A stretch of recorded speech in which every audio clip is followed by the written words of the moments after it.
Come on.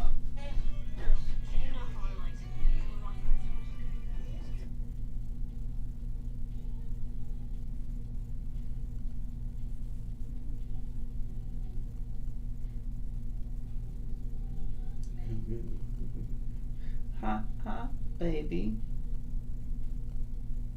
Ha ha, baby. Ha ha, baby. Don't take it away.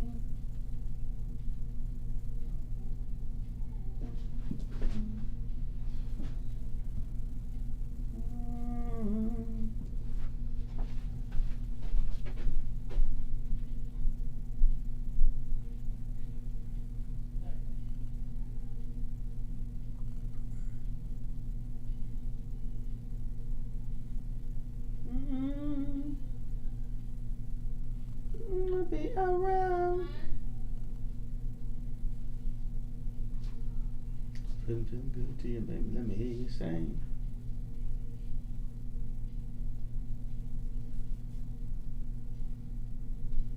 Let me hear you sing.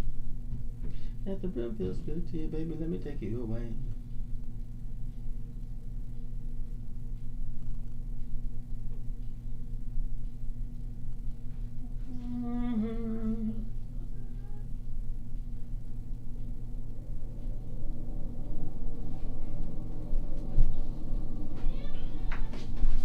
Come on.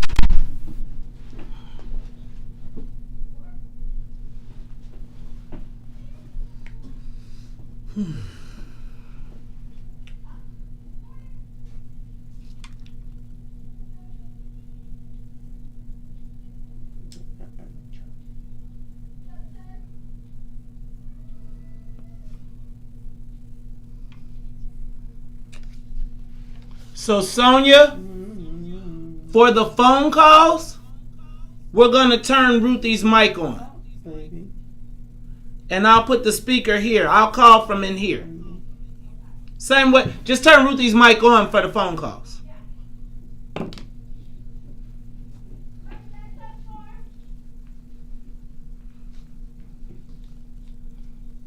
Mellow. Quite a nice fellow. He had the rhyme a cappella. And I had the rhyme. One more time. Then I worked it in. Tony has done it again.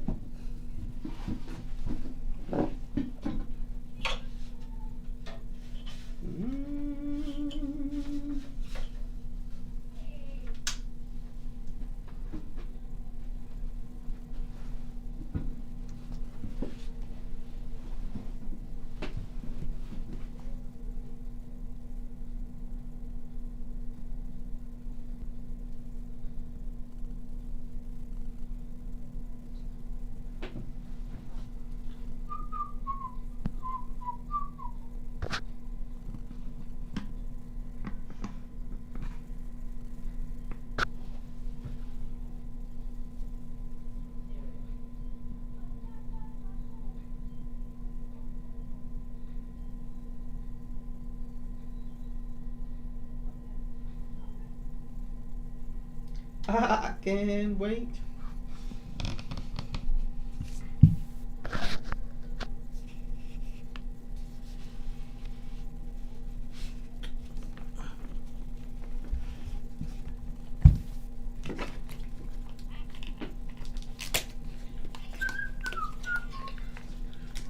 Mm-mm-mm. Tell me what it's all about. Mm-mm-mm. You got something that I can't live without. Mm-mm-mm. Happiness is a fun. Baby. Tell me what it's all your mind. 'Cause I can't wait, baby, till you call me on the telephone. Mm-mm-mm. I can't wait, baby. I can't wait all alone. Mm-mm. Mm-mm. Ba-dum-dum-dum-dum-dum.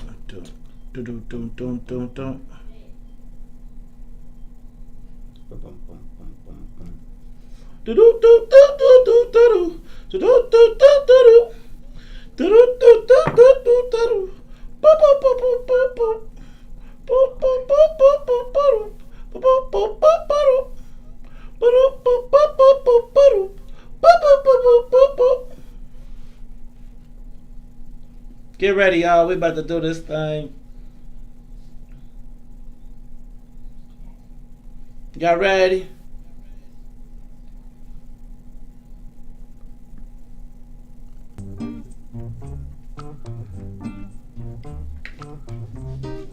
Looking at this generation, feeling hopeless. Eyes open, ain't focus, ain't no hocus pocus. Done, they will all know us. So focus. Nothing, no, but to follow Moses. Them roses don't let no one put you down. Let me see you smile. There's no pay to be black.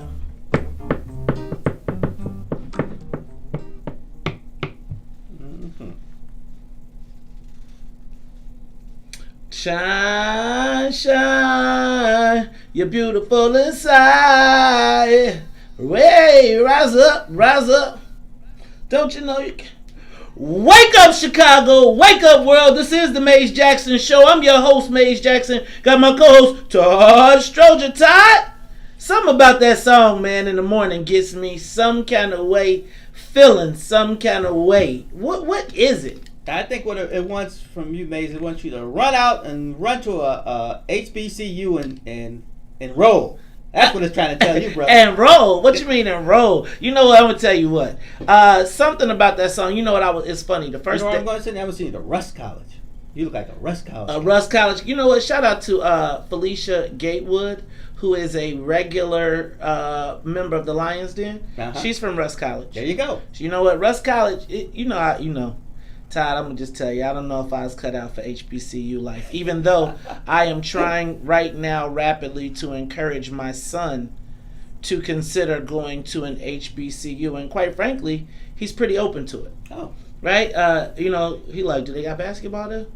Of course. He don't never see him on. Are we not black? No, but he don't. He doesn't see him on TV a lot, right? Oh, you don't see him play on a lot of TV, and I think that's one of the things they got to work on, getting it up, get their weight up. But I'm gonna tell you what, man. I am excited to be black. It's a unique time in this country to be black, and Todd, I think it's about time for us to grab the bull by the horns, and take our birthright instead of talking about who stole it. Let's just take it back. I'm with you. You can't wait on anybody to give you anything. And you know what? And see how you did that. I see how you slid that. Can't wait in the. This morning, Sonia had us rocking. I can't wait. Yeah, might have I know you was on camera live, and you should. When you got headphones and you think you singing, you listening to yourself. You wait. Go back and look today. Janine's gonna make fun of you. Oh no. I never look at myself because if I look kind of silly, so what? You know what? I'm gonna tell you though. In live time, I'm great. You know what? They always say, Maze, well, why do you sing like that? And I say I sing like nobody's listening, and I dance like nobody's watching, and I can't do neither one of them well. But I enjoy them, so I do. There you go. All right, y'all. This is the Mace Jackson Show. That voice you hear in the background is my co-host, Stroger. Ruthie Moore is still on her excursion, and I can't wait for her to hurry her butt back and get in here. Because we don't, you know what, Ruthie, I need Ruthie to keep Todd in check. She be over here. I wish y'all could see the looks. Ruthie, Todd be talking, and Ruthie be like, oh my God, where am I? It'd be like doo-dee-doo-doo-doo-dee-doo-doo. I don't even know if Ruthie knows about the Twilight Zone, though. She might have saw the remakes. Yeah. Because I really only saw the reboot. Yeah, that's my point. That's what she might. You know, it's funny when the kids tell you, yeah, you see Lost in Space. I was like, yeah, man, remember real? And they be like, yeah, it's on Netflix. I'm like, no. The ones who come on Thursday, you know, it's funny. It's on Netflix. Right. And remember the robot that didn't even have fingers? It only had 2 claws? Yeah. Man, Will Robinson, danger. And I always used to, and then remember it went from black and white to color? Yes. Right? I remember watching those episodes because that was the stay. You know, those are all latchkey kid shows. That kind of stuff is back then, they made decisions on if they should be in color or not. Like, maybe color's not right for this show. Well, color always seems to be right. Have you seen when they remake the World War II movies and stuff with color? I don't like that colorization stuff. You know what? Ted Turner, stop it. I'm gonna tell you, Ted Turner ain't doing it. Ted Turner ain't doing too much of nothing right now. Ted Turner's turn up the oxygen. All right, y'all. This is the Mace Jackson Show. Todd Stroger. Let me say this. Let me say what's up to Miss Sonia Escobar, the music conductor of the Soul Plane. Sonia, how you feeling this morning? I see. We saw you dancing. Everybody got a preview of the human drink magnet right there. Miss Sonia Escobar. She was getting it in. All right, y'all. This is the Soul Plane is locked and loaded. So let's do this. Let's get this thing up to 60,000 feet and let's hit some of these headlines. First of all, my son is shaking in his jumpers right now. Oh, about the IHS. Well, they just pushed fall sports to spring. So that's going to be really interesting to see spring football. But I guess the weather, since we only have 2 seasons, it'll still be cold. It'll be football weather all the way till May. And once 2/3 of the year, so. Yeah. So, you know what? I am concerned. Not concerned, because I guess how many kids are really going. I do think it's a lot of kids that, you know, the senior years you look forward to showcasing your skills. I could not imagine having woo! 2020. I looked up. It's July 30th right now. I'm like, come on, January 1st. Come on, January. Just come on. Can we just fast forward to January? Oh God! Right. I almost want to skip Christmas, man. And my son is like, can we stop? I'm just like, you know, hey man, I'm concerned that by Christmas people will run out of money. What an interesting concept. I just think government people have a lot of luxury that they don't really recognize. I do. Oh no! I think government people do recognize it. And that's why they be like, "Hey, take it off. No worries. Don't worry about the economy." But they know they getting a check. Well, no, it's going to be a point where they have to go. They'll have to be somewhere. I mean, the Secretary of State's office started opening things in the middle of this month. That's because these kids can't get their driver's license. They gonna snap off. You know what it's like to be 16 waiting on your driver's license. But long lines, and was it social distancing? Yeah, ain't nobody social distancing no line in no county. I went by 99th and King Drive, and the line was around the block. See? Okay. I wonder what the calculations. Do they make you take a test before you come in? See? I don't know. Okay. I didn't go in. I was just driving by. Exactly. I wasn't going in either. I've been like, all these germs, all these people breathing. Can I tell you something? Yesterday on the way home, I drove through Chinatown. 100% mask compliance. 100%. There was not a Chinaman walking through Chinatown or a China woman walking through Chinaman or a woman. Chinaman, China woman. right? Hey, I think that was a fabulous save. Walking through, I mean, they straight up, everybody had them, and you know what, they all got So surgical. how well populated was it? I mean, it was people, it was Chinese populated like a mug. Wasn't nobody else in there. Except for me driving through, and I straight rolled the windows up. All right, y'all. This is the Mace Jackson Show. I'm going to try to keep closer to these breaks because, man, we loading up on the commercials are starting to load up. We're going to be doing very well. Hey, y'all, again, we got to start having a little courtesy. I'm still a little upset with some of the emails that I've been reading. Y'all, we trying to make something happen for the peoples. All right, this is the Mace Jackson Show. I'll be back after. Let me see if Google can tell us the weather. Okay, Google, what's the weather in Chicago? Can you tell? Right now in Chicago, it's 76 degrees with rain. Today, there will be scattered showers with a forecasted high of 77 and a low of 69. Jeez. That's better than Todd running around outside and sticking his hand up. We'll be back after this. Maybe not. I don't know. It's spring again. Well, never really spring again. Probably a song. It is a song. Biz Markie has a song called "It's Spring Again." Yeah, sounds familiar. Son of a.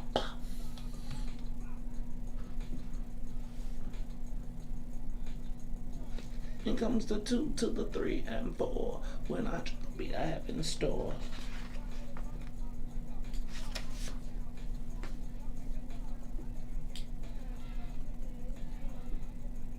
Now I've been a little bit. Get it? With the records? Cool. I'm with it.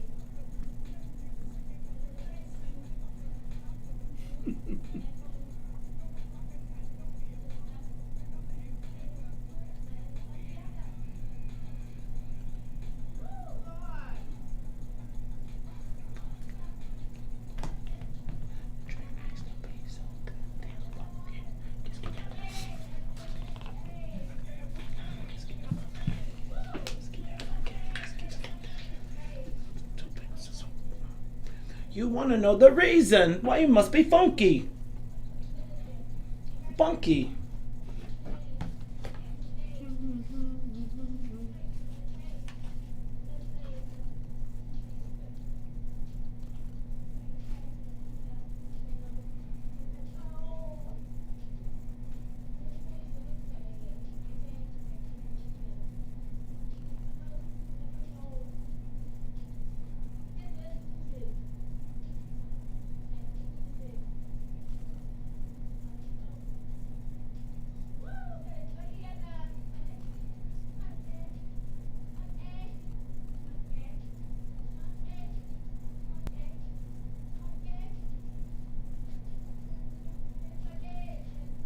Hey!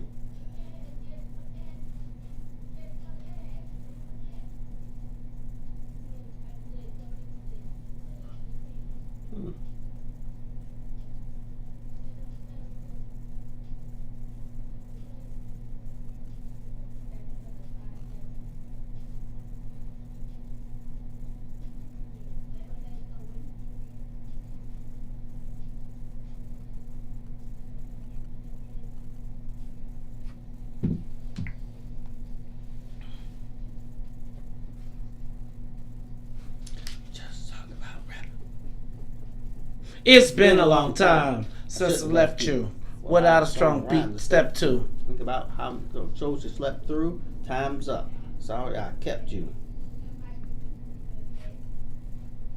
Solo West. Let's hear it. Pump up the volume. Dance. Speak up.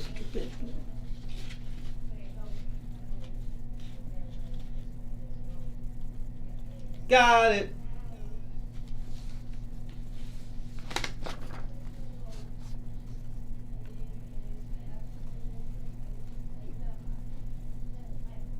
A rhyme ago. That with the record that was mixed a long time ago.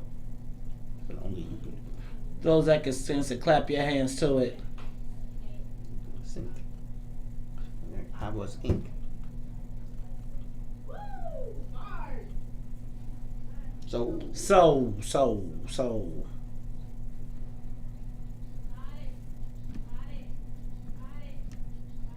you got soul. Hey. Bill.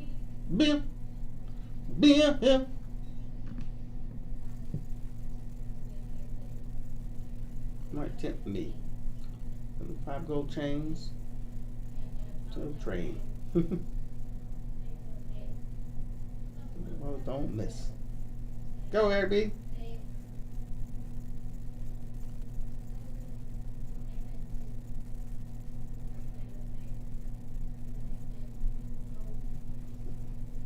Have soul.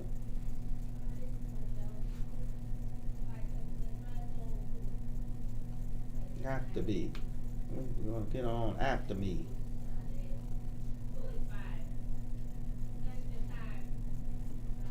Controlling it. Drop the mic. You shouldn't be holding it. My first of all, it's identical to none. So upset that I'm wet. You're sweating me like a microphone fiend. My theme. Get hyped when I hear a drum roll. Right, Kim is on the mic. And you know I got soul. You are tuned in to What's in it for the Black People Radio live on WBGX 1570 AM. Give us a call, 872-259-7474. That's 872-259-7474. I'm your host, Mace Jackson. Got my co-host, Todd Stroger, and we are missing you, Ruthie and Mo. But we think you will be back tomorrow. Tomorrow. Right. I love you. Tomorrow. You're always a day away. This is probably one of the last rap albums I bought before I abandoned you guys. I saw you rapping, man. Yeah. I saw you. You know some Rakim? Yeah, and after that, things got a little crazy. I had to abandon ship. Abandon ship, Will Rogers. Abandon ship. All right, y'all. Let me run through some of these headlines real quick. So I told you my son was shaking in his shoes. Looks like he's not going to get to play. Looks like we're going to be pulling him out of his return to sports, even though basketball is in the tier 2 non-contact sports. That comes from somebody who doesn't play basketball. Is one big contact sport. Oh Lord, it's like rugby. He's heartbroken. It's like I can understand that. I was just like, hey yo, it's about to be a wrap, dog. I was like, I know you feeling good. I mean, it's like the boy is like getting into his own. You know what I'm saying? Like when you get a little hype, you can start doing them things, and it's like, sorry, dog, gotta wrap it back up. Yeah. I want to go home. And it's like, sorry, you can go home. Mom's like, nope, sorry, it's a pact. All right, is it time to take Dicka down, or is he just suffering from senior senileness? No, he's suffering from. I'm Mike Dicka from Pennsylvania, from 1950 something. And you expect me to be any different than this? Exactly, and that's why you ever notice? I remember how Big O used to talk about Mike Dicka. Oh. Woo, Big O hated Mike Dicka, boy. Yeah. Let me not say hated, but he showed. I don't think Big O is. I bet we could guess what Big O would say. I think though that I mean, my question is, does he lose his reverence in Chicago? Oh no, I think most people knew that he was a Grabowski. Exactly. The epitome of a Grabowski is Mitch. That's why we picked Mitch Trubisky. Right? Like you skipped over all them black quarterbacks that have gone on to be celebrity superstars for Mitch Trubisky and the Grabowski. You know what? Let me just keep on. That's very Chicago. Kanye West and Willie Wilson are facing ballot challenges. Now I must comment here. Because I know both ballot challengers. Yes. One is my good friend Alvin Boutte of XU rocks the house. He went to XU too? No, but his dad did. Right. His dad was like what bank was his dad? Highland? Independence Bank. So they were like the first black bankers, like one of the first black independent banks. Then as soon as they generational. He should have been able to take that bank over and keep going. But that didn't happen. Nice. Right? And that bank's gone. But, and one of my top fans on Facebook, who is also the mother of my fraternity brother, Blake Turner, who is with us every morning. And since he introduced her to the show, she is also now made it to top fan status. And she is challenging Willie Wilson's petition. Oh. Now, it pains me. First of all, I understand because I played the game. I understand because I played the game. It pains me that two people that I know, trust, and like / love are participating in the Democratic Party shenanigans. Now, here's what I'm going to suggest. Kanye West gotta go. Oh, okay. I'm not tripping. Here's my thing. Bring something home. Right? They asked both of them to do it because they know their credibility with black people is hard to assault. Right? Right. Really, Dick Durbin ain't no friend of ours. Ain't been. Not in Chicago. Maybe he has in Springfield. But I understand Miss Turner. Right? I understand. Miss Turner, all I'm just going to say is you got to deliver. If you are part of, if you bump Willie, then we need you to be able to explain to us what Dick is doing. Right? You got to bring Dick to the black community because he does have problems. Mm-hmm. That's Dickie Durbin. Now, because he also aced out the last black person. Didn't even give her a shot, Andrea Zopp. Not that I was an Andrea Zopp advocate. However, that you killed my headphones. And then Alvin, man, bro, it's like I feel like these same people. Okay, I'm gonna let it be. I just hate that it's us. I'm with you, Alvin. Alvin, I gave up on rap anyway for a long time. Okay, I'm saying make them work harder. I think that we should make the white folks have to work hard. That's all. I think Kanye makes the white folks work. All right, I'm gonna move on from that. Second Democratic representative calls for Madigan to step down. Now, Anastasia Murray is, they put her in the kind of special category, right? Who is that? She won in the south, in the suburbs, and during the whole Trump thing, and she's kind of like, she got all types of issues. So they have painted her. She's like the walking, like she's very interesting. Let's just put it that way. Like the lady who was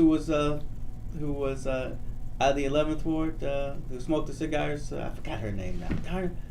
Esther took her place. Pat. Yeah.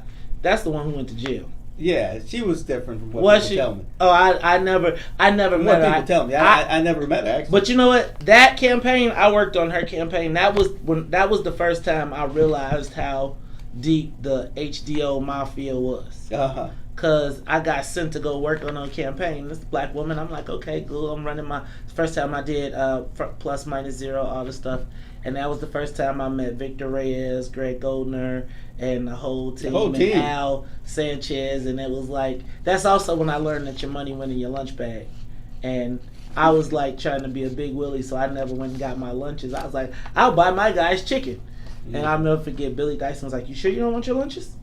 I'm like, man, my guys ain't eating that because I was trying to come up. Right.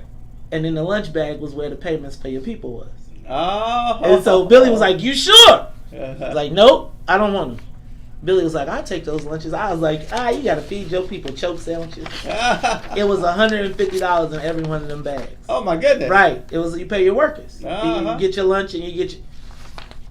See how you don't know the game? Yeah, I never heard that one. Right. See, that's because our guys got told to go out. We really bought them chicken, right? Yeah. The white folks like take the chicken, take the choke sandwich, and there's $150 in the bag for you. Yeah. See what? Well, since we were a ward organization, right? On Saturday, you give your precinct captains their money, and then they go do all they and pay they, their runners. And see, stuff like that. Exactly, but they don't nobody know the old school. Like, and then you gotta go. Did you drive by and deliver all the candy to the judges and all that stuff? I sure did. See, you old school. You learned it the right way. Look, y'all. I should have diabetes. I delivered some. Did you see the mayor's office responded to our show yesterday in a call for unity? Hey, UNITY. Yeah, but okay. Free unity. I'm not for free unity. Yeah, did she say that after she got us censored? Let's see. Blah blah blah. Oh, I said I just. Oh, and then Sauk Village. We gotta do some Southland digging. You see about this mayor in Sauk Village that he's the black mayor, but the white board members are undercutting him, and anytime he hires somebody, they cut their salary in half and quarters. They did that out in Calumet. They're doing that out in Calumet City too, right? Like, so what's happening is, as the old school mayors who have had the control and the relationship with the white guys are getting ready to get term limited out, what they're doing is limiting the salary and limiting the ability to hire people. They're putting constraints on it, so now the lawyers are in control of the towns. Yes, this is nothing new. These white people have left the south suburbs, and this is going on probably for the last 20 years. They always try to figure out some way that they can either take something with them, or they protect their pensions. They protect all the stuff that they put in place, and then we're saddled with the debt. Or protect the people who do business with the village that are their friends. Exactly, and we don't even get to reap the benefits. And so you got all these mayors. I mean, how many black municipal attorneys are there? City attorneys. Yeah, we got 19 black Southland mayors. How many of them have a black attorney? I don't know. Right. Let's talk about that when we come back. It's the Mace Jackson Show.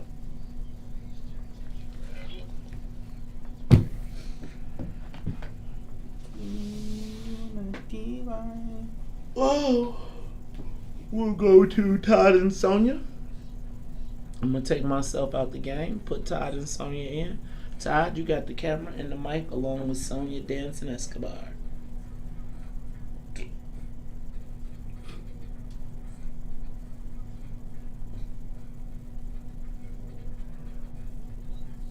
Let your conscience be free. You now roll the sounds of the PMD. Then go take a nap.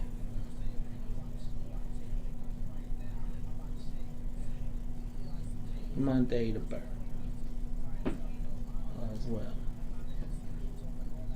About who could be who.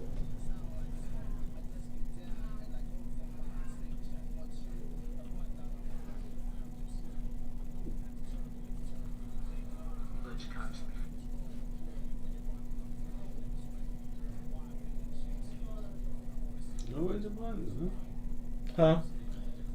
Q King says he's meeting up with Lloyd's in London today. Insurance is his thing.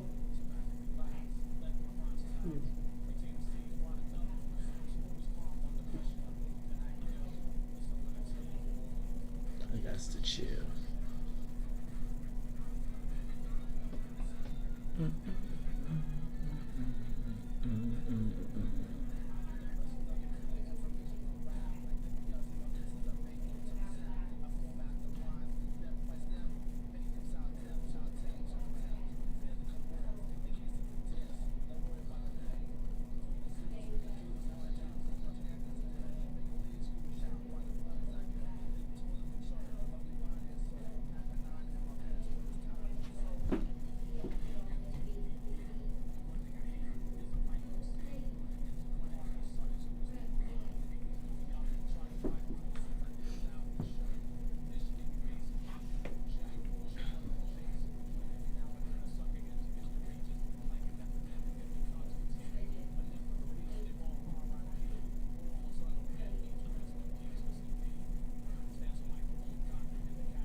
Time to set them straight.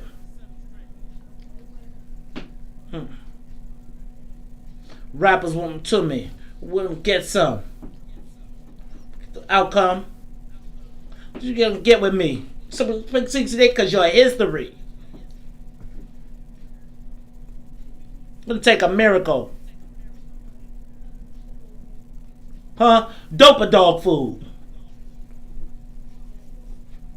Cause that's a chihuahua. Now let me tell you who I am. The BIGDADDYKENE, dramatic, Asiatic, many. Word to the mother.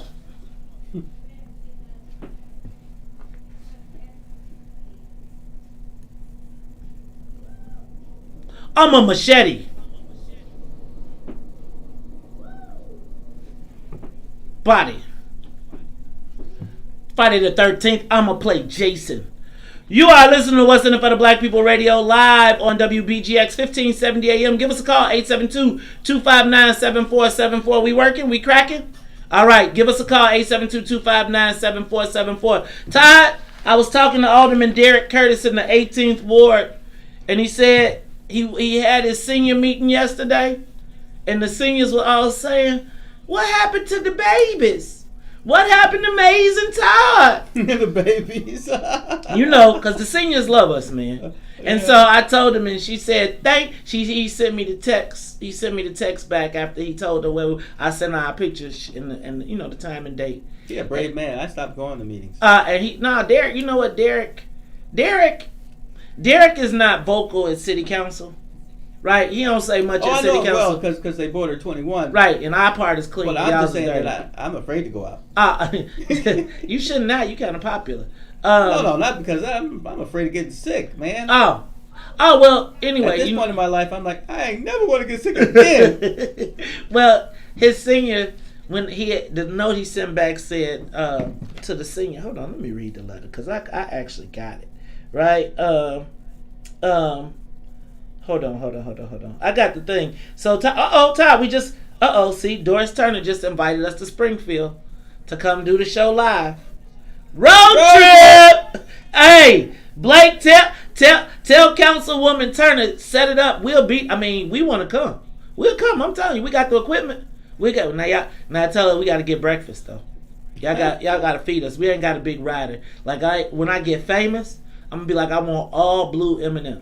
Right, I want you to pick everyone out. Okay, so this is what Alderman. This when the Alderman told her where they could find us again. Said, Alderman, you bless me so. Miss Thomas is overjoyed about her garbage carts and coming and delighted she will look for Maze on 1570 AM radio.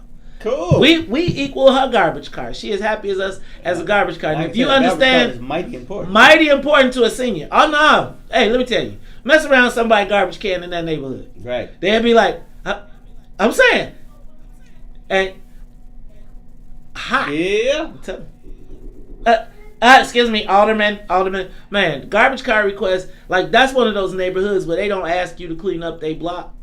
They'll clean up their own block, but you got to make sure you got the garbage cans. That's right. All right, shout out to Alderman Derek Curtis doing his thing over in the 18th Ward. Y'all know I used to be chief staff over there, so I got a little sentimental over there.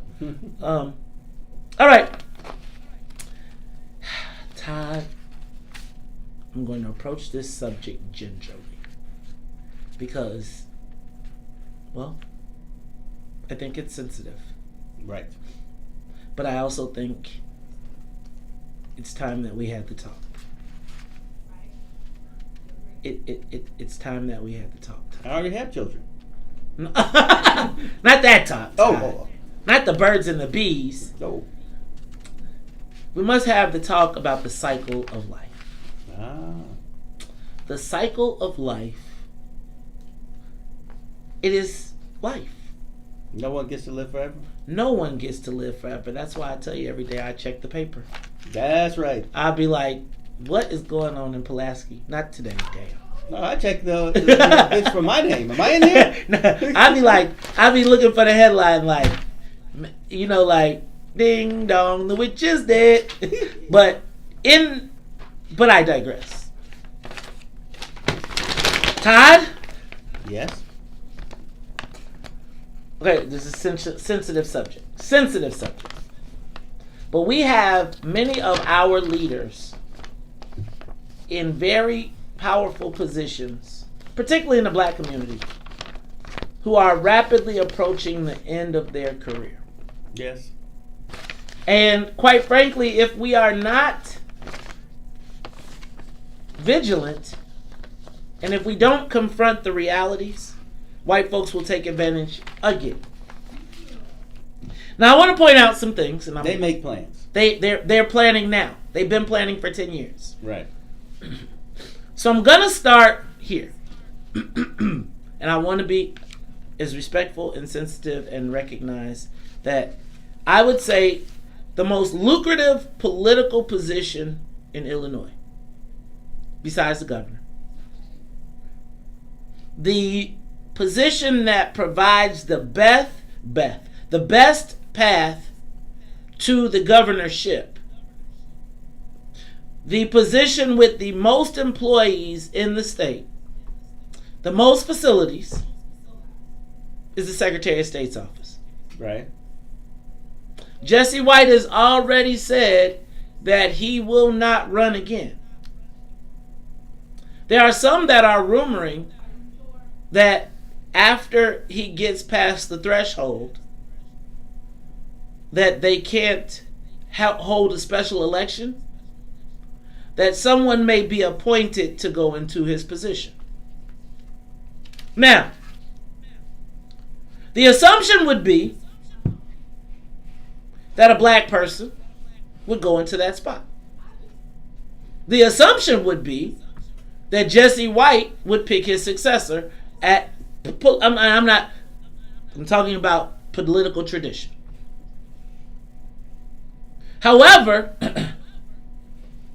there are many people, white people, who recognize that that is the best path to governorship, the best path to really anywhere.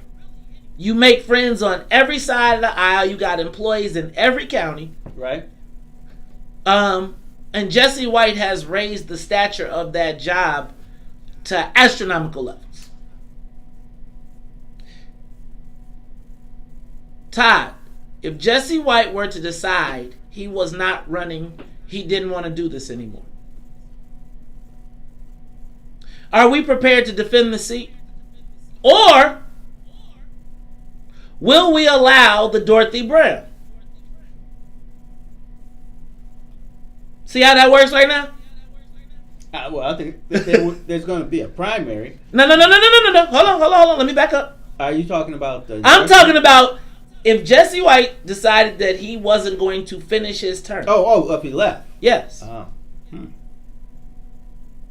Which would then allow the governor to appoint the Secretary of State.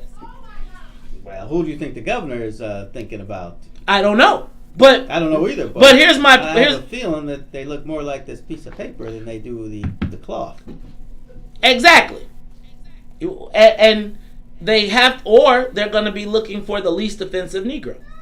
Okay? So, hold on. Because I want to stop you right there. I didn't say anything.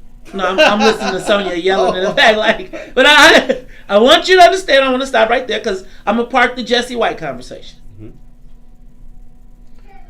Then I'm going to go to the Speaker of the House. Whether by death or dishonor, the reality is he can't live forever. Nobody lives forever. When we were having the discussion, you told me... Hey, you know what would be funny? Not funny. I'll tell you what would be funny. Strange is if Jesse White stepped down. If Jesse White stepped down and the governor made Madigan the Secretary of State. That wouldn't be funny at all. Are you kidding? I'd probably die laughing. Probably literally die laughing. I'd die crying. Now, hold on. So I need to. Of course, that would never happen. That's how ridiculous that is. Right.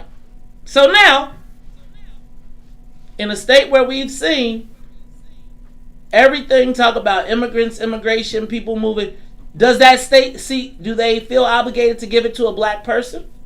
Oh, I'm just guessing, that if the governor did it, it would be a downstate.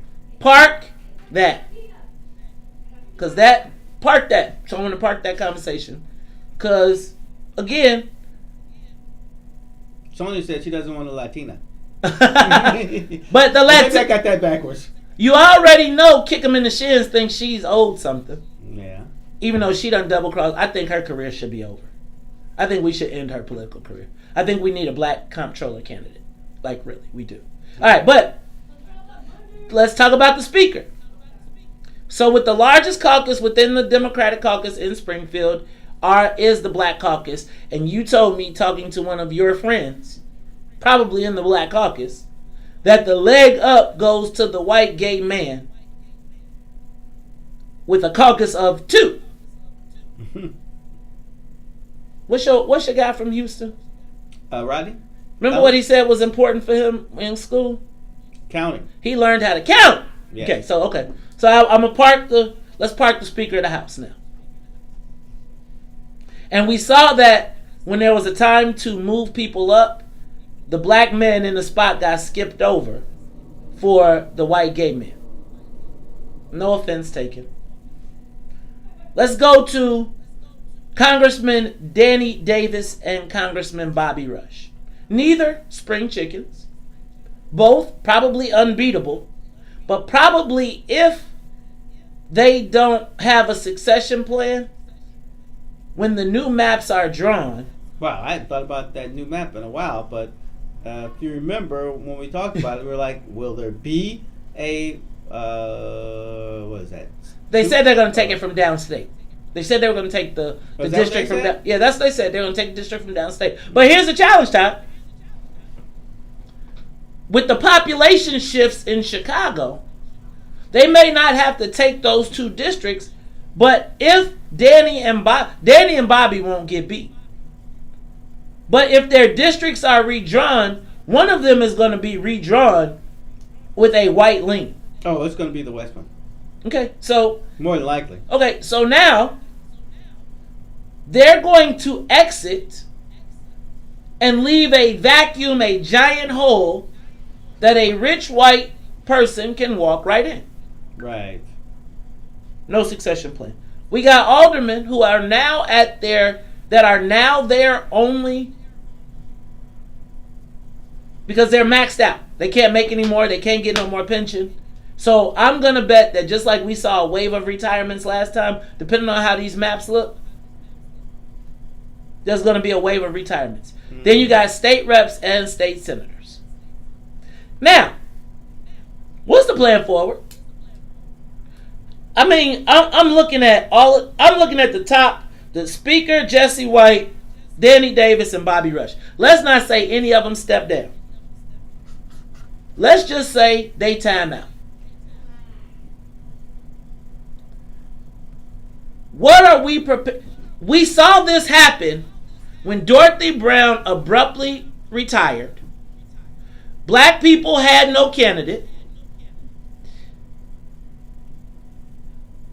So they accepted the thought, the inference, because remember the speaker didn't even come to the sessions. Right. He didn't even come to the Democratic slate making. It was measured that he wanted the slot. Black folks went with it. And the Latinos took the play. And guess what? The speaker got a relationship with the Latinos. And we butt naked booty out. So I decided that I was going to openly approach this conversation. Respectfully.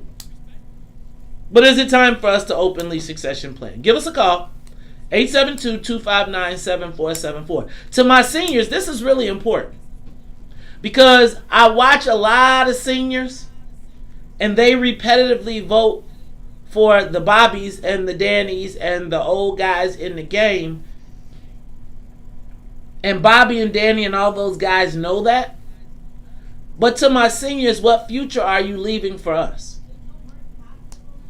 I mean, I hear you.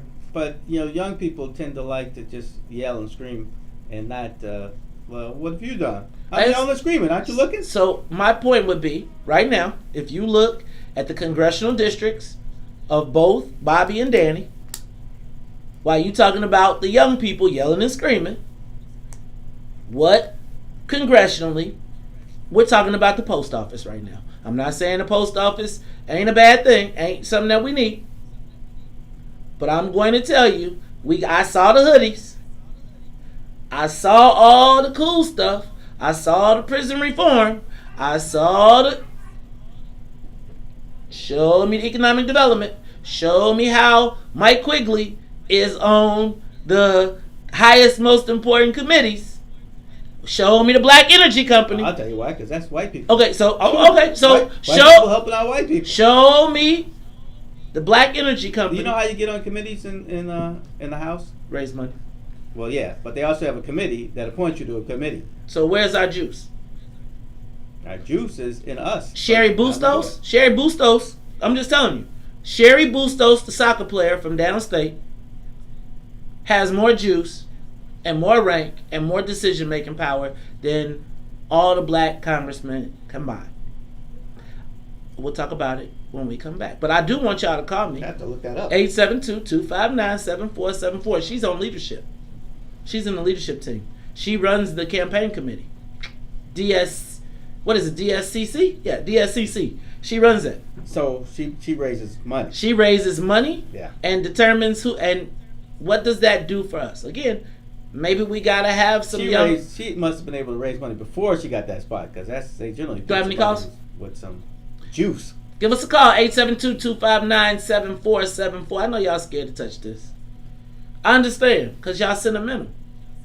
It's like we go, as the great exodus occurs, show me the development. This is the chicken and the egg thing again, Maze. Well, the egg, let me tell you what, you can't rehatch none of them. Like Todd. No, I mean, I know they're older people now, but my whole point is you elect somebody and then you sit back and you say, okay, do something. Todd. And then when nothing gets done, you're like, well, why you do something? Todd, okay, so let me ask a question. Sure.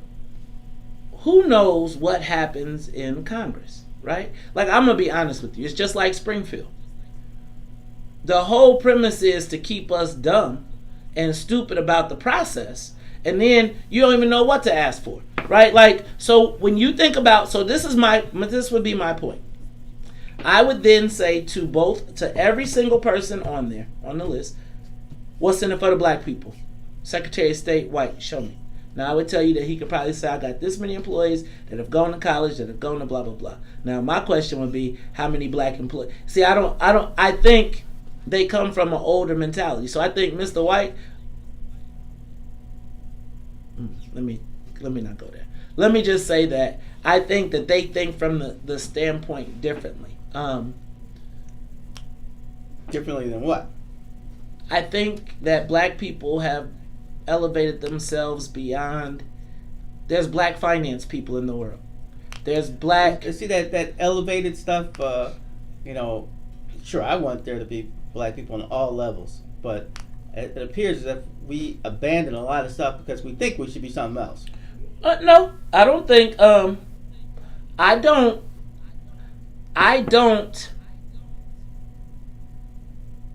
There are black people at every level. And I think that when your reference point of zero was sharecropping to now, you'd be like, man, we glad we got these good janitor jobs. But we don't. I mean, we're not doing that kind of stuff. There's a whole segment of the population like, I ain't doing that. And there's a whole segment of the population that when you go look at these places, you go look at the jobs that black people get, just in all of these spots. Just all of them. I tell you, there is no vision for black people. Like we don't envision black wealth. We don't. We just don't. And I think that if the people that are near or have the ability to legislate wealth can't see wealth on us, can't see us, like, I'm telling you, I think they have a limited perception or scope of where black people are right now. And I just think that we got to start succession planning.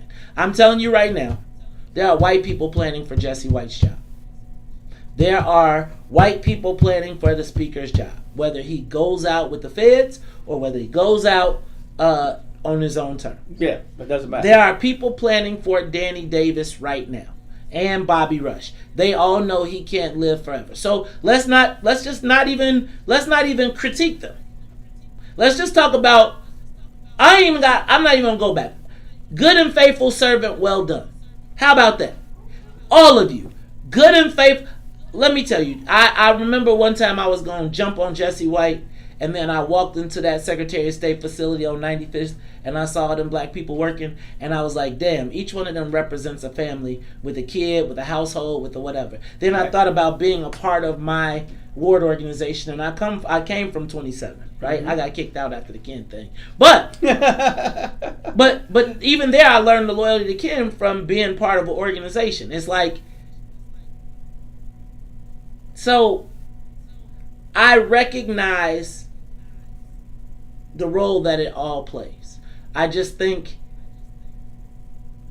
we have to push the ball forward, because we ain't in the old patronage army days where you could do, and so you got to start thinking, you got to start rebuilding organizations. We got to start rebuilding around a different model, because we're still thinking 1970, 78. We want to hold people accountable to being a precinct captain and knocking on the door, but you can't necessarily deliver. Right. And so I think you've got to, most of these young people that are out, that are active, that are doing things, they have been engaged in a different way, and they aren't getting paid to do it. And they do it.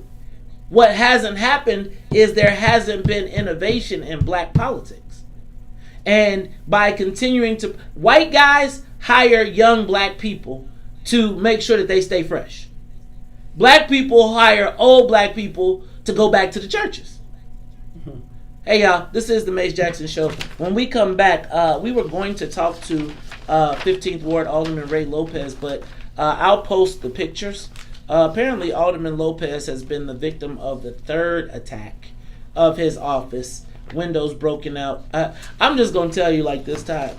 I don't know what world we live in. This ain't the same Chicago. I'm not suggesting that aldermen are above the law, but at the point in which the elected officials' offices are no longer safe, I just don't know where we're going, like, with this whole thing. Like, well, I would say that if an alderman's office had been attacked 3 times or even 2 times, there would be a police car posted there for like 24 hours. Right. But we're going to talk about it when we come back. We're still going to talk about Alderman Lopez, because he has a new ordinance that he's putting out, which is it's actually an ADOS ordinance. I wanted to understand exactly what it did.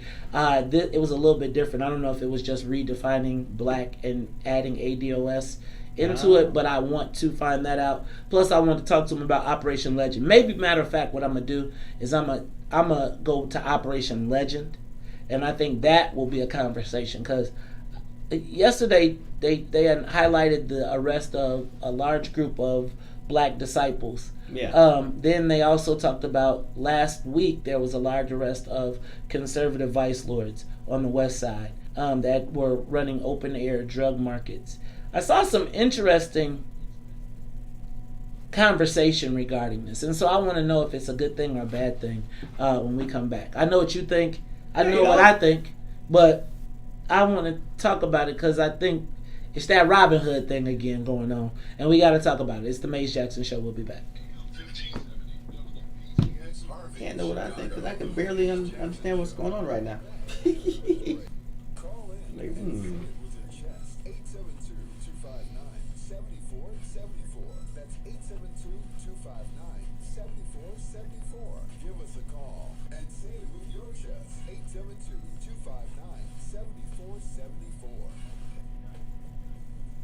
She said, Doris Turner said, come to Springfield and do the show. She'll give you all the answers you need.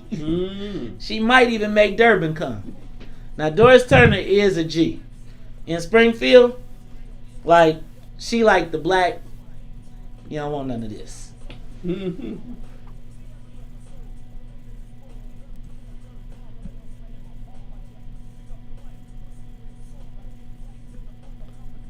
Call me D Nice. Hey, it's D Nice. Just call me D Nice.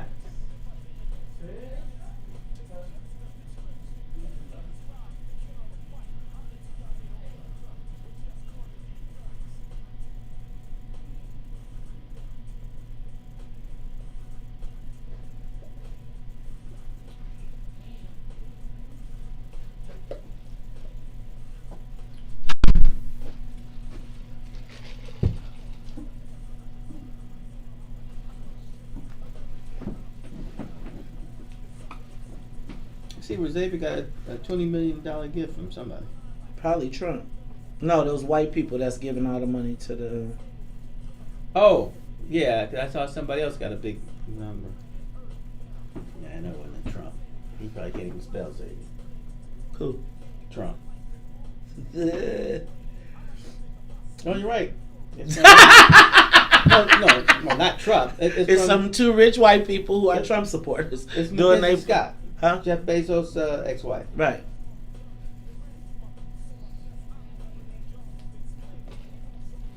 Yeah, she giving out big money. Right. She gave $40 million to somebody else. She gonna date a black man too, just to make him extra. Just to make mad. it right.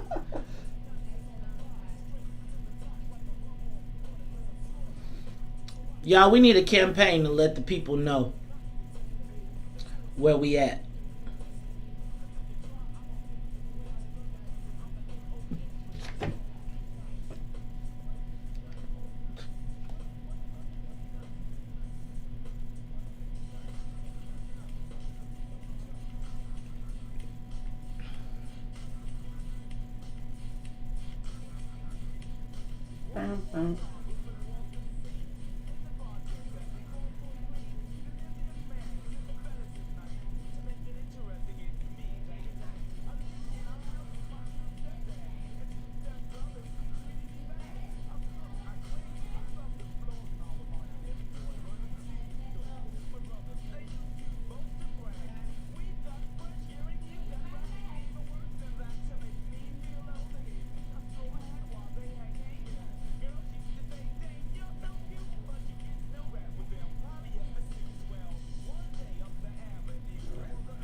Man, I remember the first time I heard this, I was working at Burger King.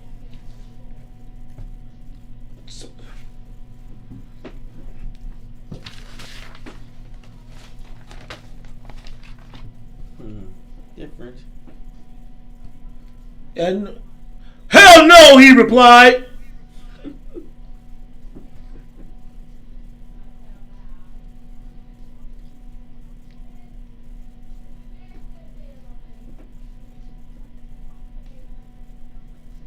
Wrote this place.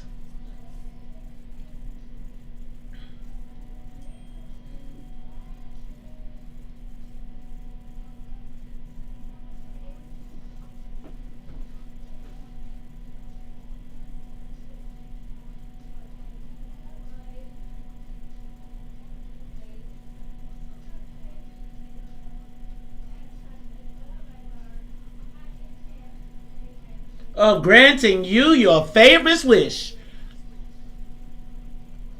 So all the rest.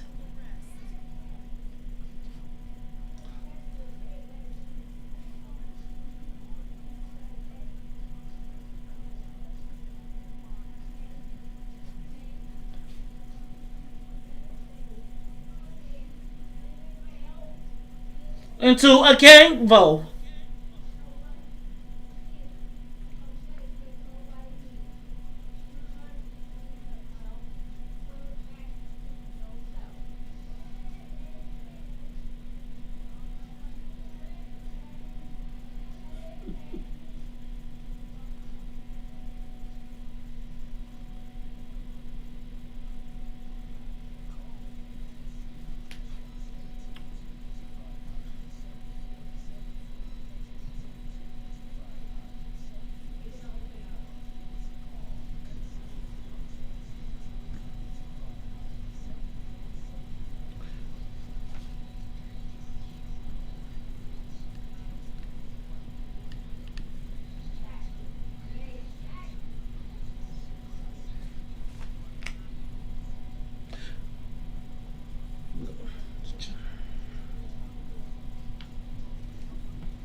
You are listening to the Maze Jackson Show live on WBGX 1570 AM. You can also get us on Facebook or YouTube Live. Don't forget you can download the TuneIn app. That's right. Go to the App Store, the Google Play Store.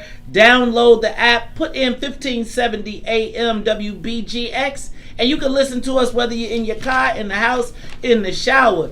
Todd, I be listening to us in the bathroom. That's generally where I do my reading and my listening to music. You do in the bathroom. And I do my podcast in the bathroom. One of these days, y'all. Yeah, I used to when we was when I was broadcasting from home.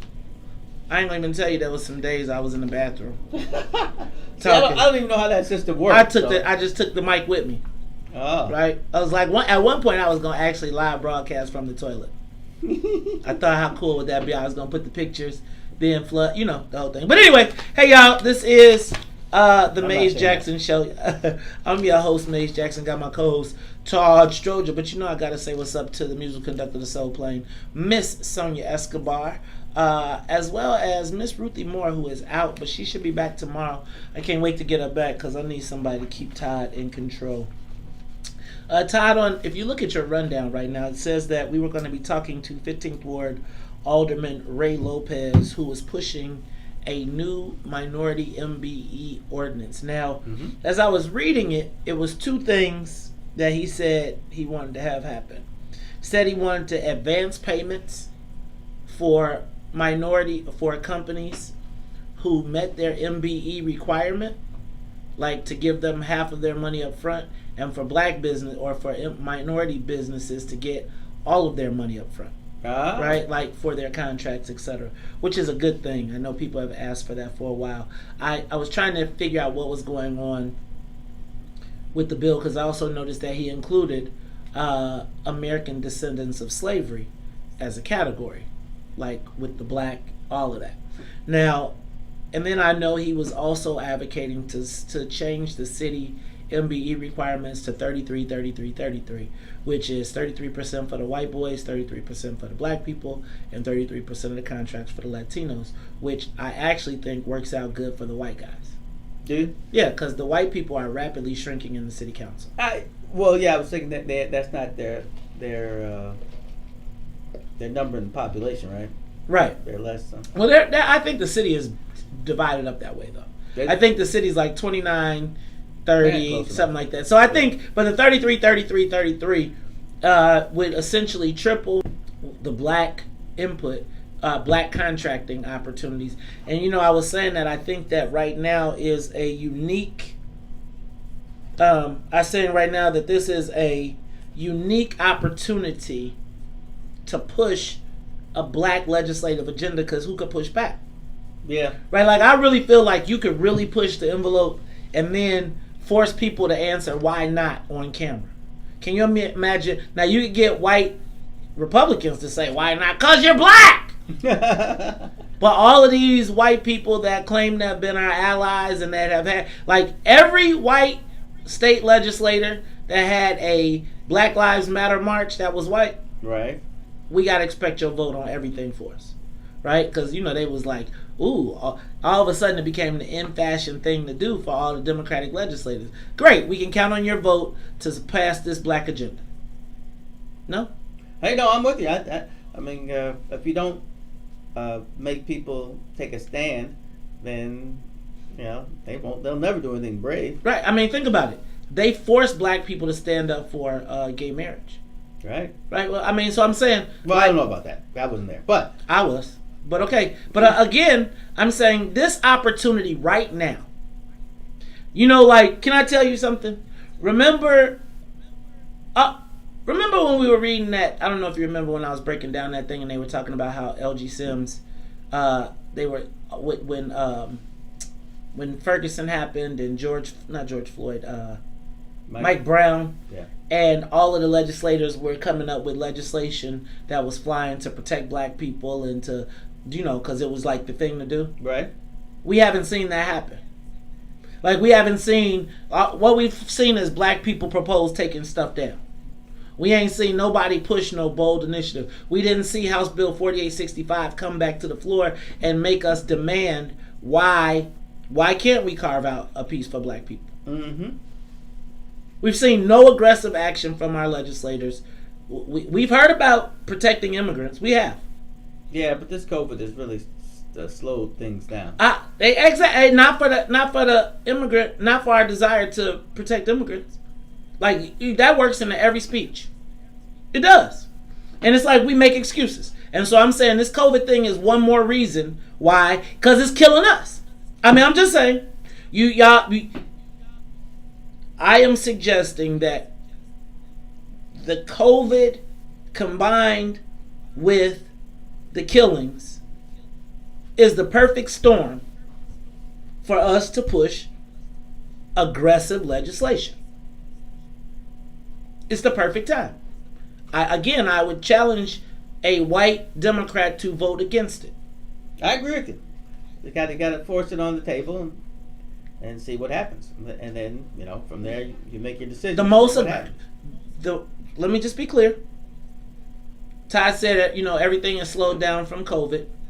I'm about to get off my cannabis kick, except for they making $50 million a month. Oh well, they were like, hey, we're gonna do this. Right, but this is going on during COVID. The money didn't stop. It didn't. Now, they're making plans for it. But you got to remember that started before, because I seem to remember that, I don't know.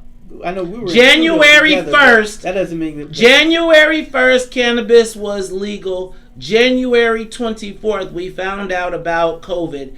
Right after the All-Star game, which is February. Yeah. We went to lockdown. We started locking down.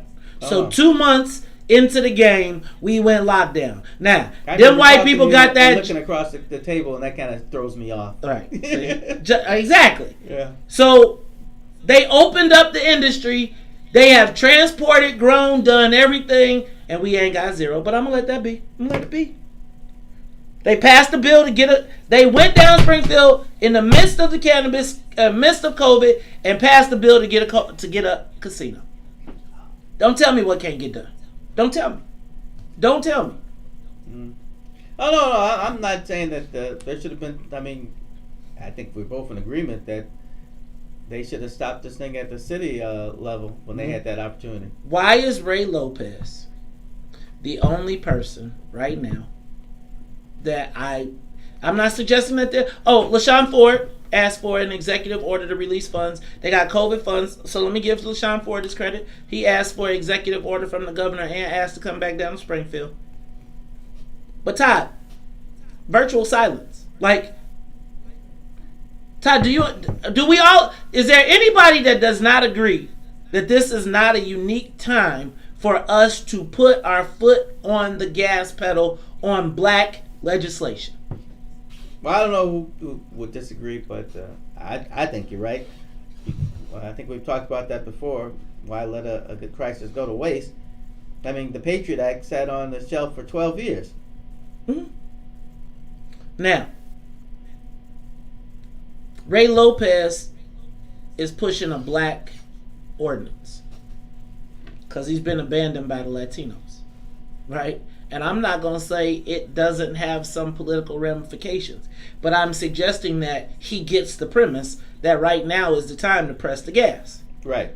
Right? He's building a constituency.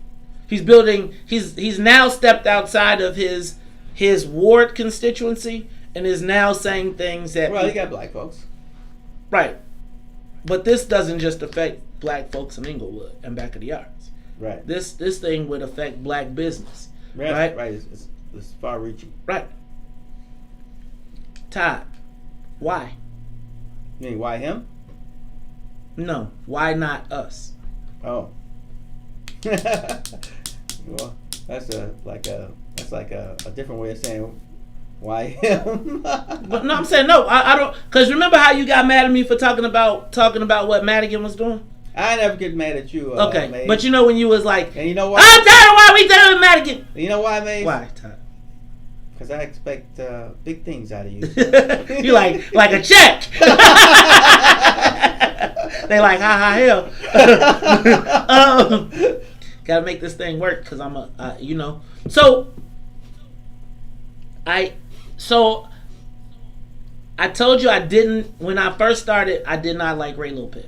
And Ray Lopez didn't like Mace Jackson, right? And he tried to take it out on my wife at the Slayton.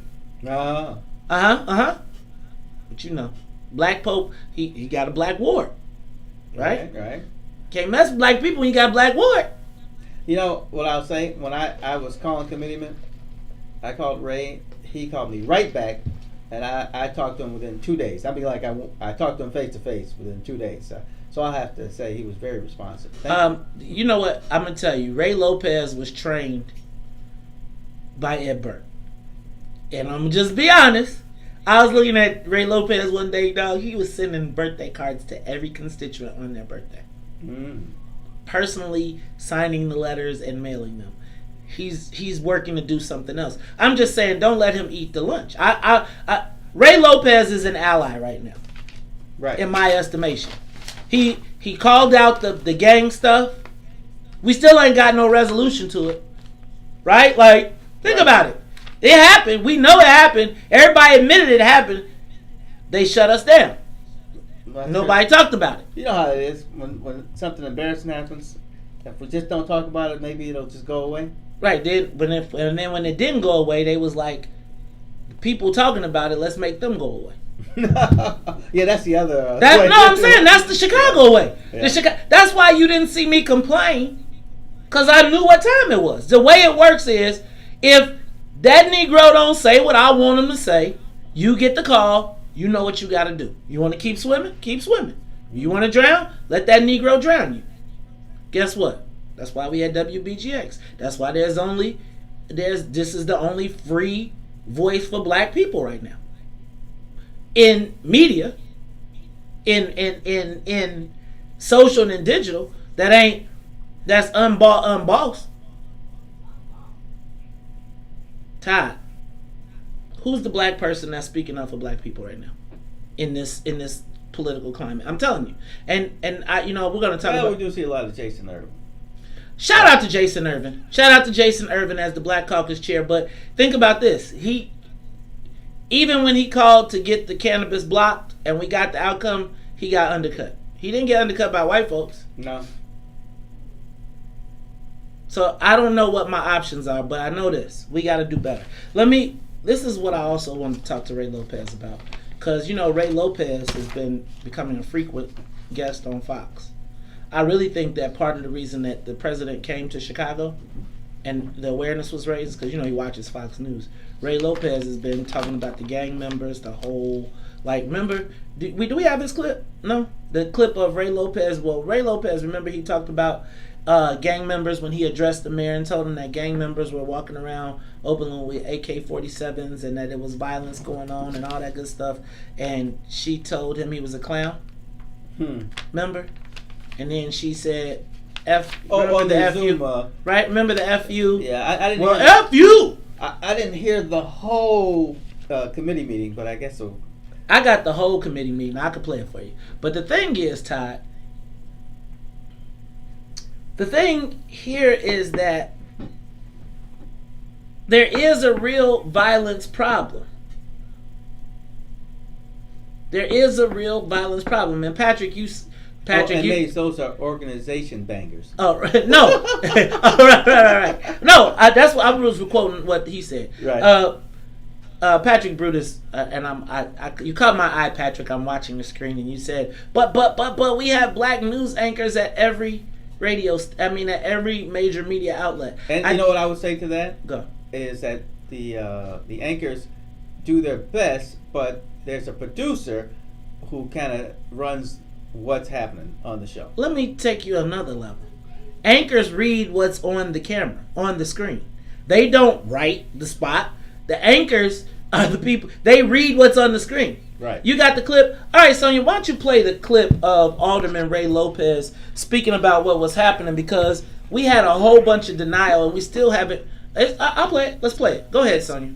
When downtown is in lockdown, our neighborhoods are next. and our failure to fully get Ruthie's ready mic. for what's going on in the neighborhoods. We're seeing you don't this need to. destruction, and we're thinking that it's going to somehow end tonight. We have seen where in other cities this has gone on for days, and we need to come up with a better plan for days, at least for the next 5 days, to try and stabilize our communities. Right now, Mayor Back of the Yards has in Brighton Park, from Halstead almost all the way through to Kedzie, along 47th Street, has been a virtual war zone. Ashland Avenue, which borders between me and Alderman Taylor, has had 400 people and 4 lanes of traffic almost for an hour. We can't expect our police, and I don't fault them at all, to be able to control this. But I know that we asked our faith base yesterday to stand as the front line between police and looters and rioters. And I am simply not comfortable telling my churches, those people, to be the intermediary in the middle of a riot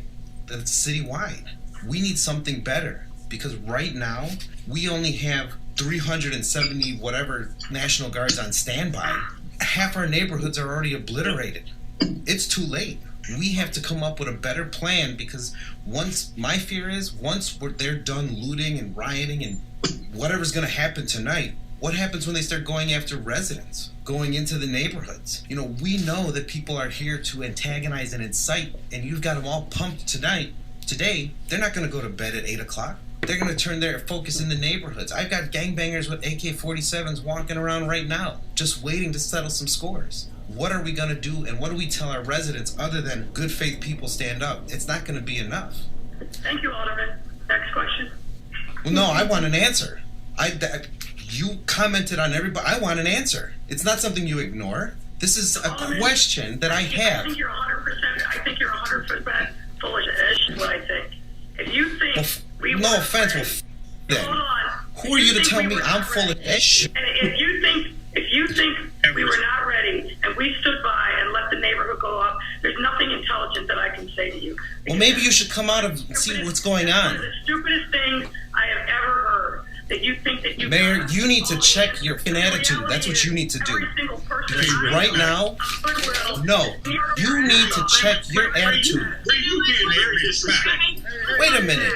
I'm being disrespectful. She just told me I'm full of shit. Everybody, come on, let's calm down. Come on now. Let's calm down. That's it. Wait a minute. Wait a minute. Ray, cut it out, please. Calm down, Ray. We're all here. Come on, guys. Wait a minute. My neighborhood. More intelligent than that. Please calm down. Let's go All right. Thank you. I think right now we need solutions. So people with solutions, let's step up. Todd, you're giggling. I can't hear my head. Okay, Todd, you're giggling. You're smiling. Yeah, it's crazy. And to be honest with you, you know how everybody always wants to be on the chief executive side and the speaker side, the president side, whoever. That started by her disrespecting him. It never should have gotten like that. And the aldermen are so foolish, they don't realize that your strength is in being together, not letting the executive try to destroy one of the members. Why can't it be you next? It is, but it has been each one of them next. If you think about it, anybody that has opposed her, she has emasculated them. She has gone down the list from Willie Wilson to Anthony Beale to Eddie Johnson. Anybody can get it. Yeah, and once you cross that line, how do you not expect everything just to go to hell? Okay, and so let me ask a question. Did Ray Lopez lie? I doubt it. Okay. I'm not in his ward, but I'm pretty sure he was telling the truth. But you know what? Even if I remember correctly, in our conversation with not Senator Commissioner Ellis, he talked about abandoning the neighborhoods for the commercial areas. The business areas, which I guess for us would be downtown. What they call a cost-benefit analysis. Right. So when they did the cost-benefit analysis, they said it was more important to protect downtown than it was the hood. I'm not tripping on that. I mean, let's call it what it is. It's always been that way. Right. We always know that they ain't gonna never let the problem here was she let downtown go. If downtown wouldn't have went and the south side would have burned, I don't think it would have been an issue. It wouldn't have. It was like, dang, you let everything go. Now, it seems to me that when you listen to what Ray Lopez said, and then you line that up with what we saw yesterday with the sweep of the Black Disciples, 23 people arrested. Although it was an ongoing investigation. Yeah, that's not from the president saying, I'm sending, no. They've been, this is something that has been going on, and it finally ended with, well, it hasn't ended, but they finally decided, okay, let's go out and arrest some people. I'm going to... It won't end till the trial's over. I'm going to tell you, I had a long, deep conversation about what happened yesterday and Operation Legend, and how yesterday actually is part of Operation Legend. There was an ongoing investigation that was happening. But you know what I think we need to do?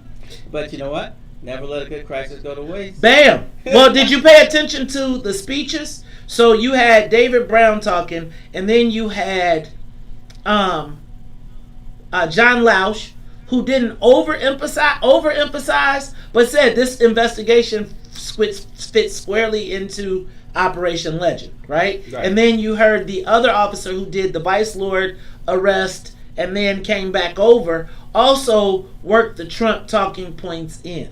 Look, let me tell you something.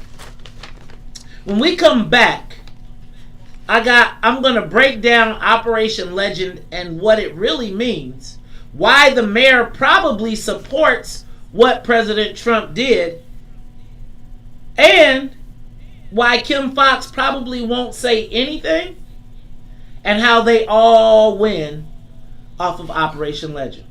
Now, I want to tell you that Operation Legend helps everybody. And after learning how it actually works, I gotta understand. I think black folks gotta make a choice in this whole process. Because I was reading a lot of the comments, like when the arrest happened yesterday, I heard a lot of conspiracy theories. I heard a lot of overlay for the underplay. I saw the Black Robin Hood narrative come back. I heard the feds, the da-da-da-da-da-da-da-da-da. And I was thinking back to Todd the Crime Bill. Mm-hmm. Right? I was thinking back to Chicago. I was thinking back to the crime. I'm thinking at Chicago, we got 70 to 100 shootings every weekend. Right? We got drug sales. We got all type of stuff happening. People are trapped in their homes. We got 15 people shot in a weekend. We got hundreds of millions of dollars going to violence prevention with no results. And now it seems like we're defending the people who are not necessarily building our neighborhoods. If they got you on camera selling heroin, you got it right, son. Heroin. And you're selling it, and this is me black, and you're selling it in a black neighborhood. Find my Godfather clip. Give it to the blacks. And you're selling it in your own neighborhood.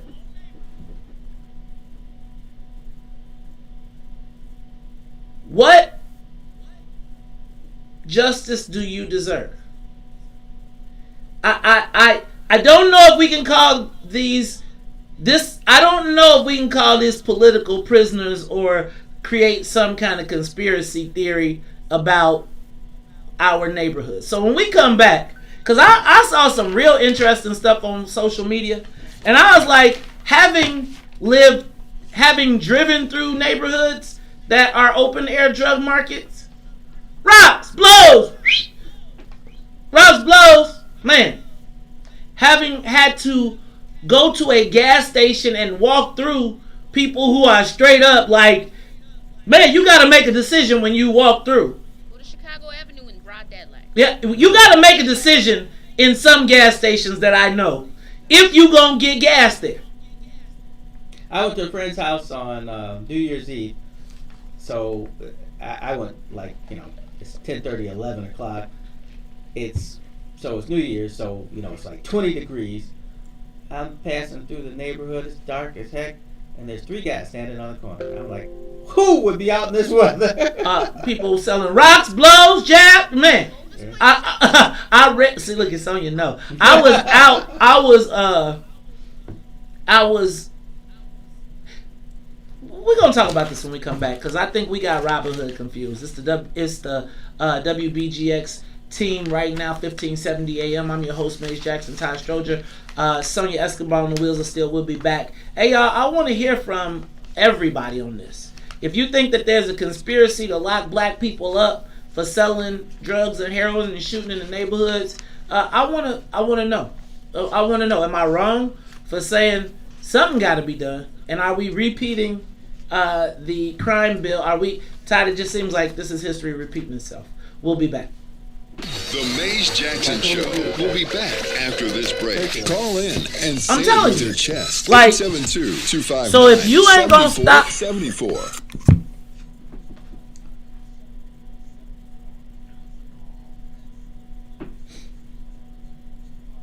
I'll be back.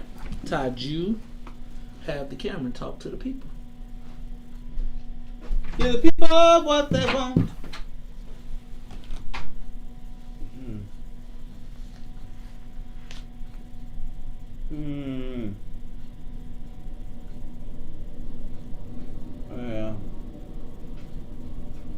Yeah, I just think that with the mayor, if you start the discussion by being disrespectful, then the whole thing's going to fall apart. Because people look for the leadership on how things are going to be played. And if it comes in the name calling, then shoot, the aldermen all have to run for office too. They're used to being out and people being rough on them. Man, she's going to get the same kind of treatment that she gives.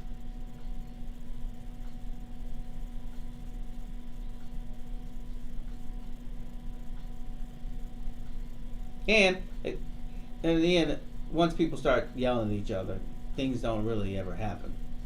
Everyone kind of falls off. That's how I've always seen it. Things fall off when you're just yelling and screaming. So.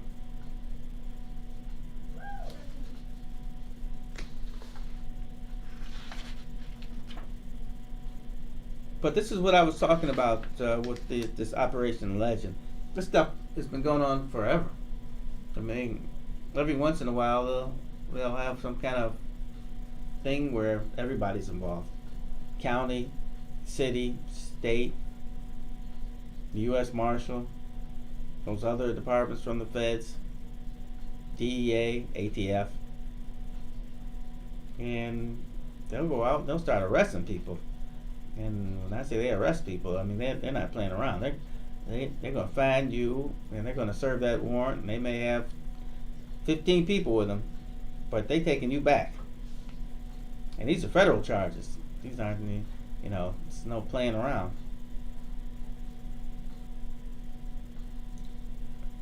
And I think Mays is right. Everybody kind of wins in this. People see drug dealers on the streets getting arrested. The mayor wins.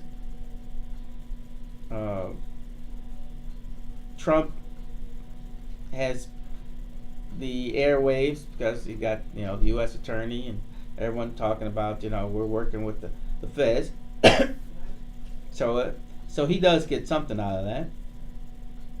And I guess Kim Fox, what Kim Fox gets out of that is she doesn't have to. This is a federal thing.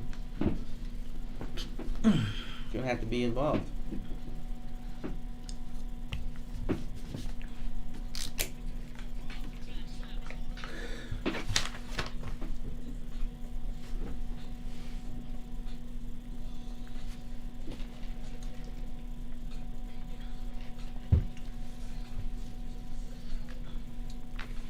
Yeah, if people actually knew what the crime bill was, they Huh? probably, I'll just talk to the peoples. If people knew what the crime bill was, they still complain, but they'd probably be shocked at how big it actually was.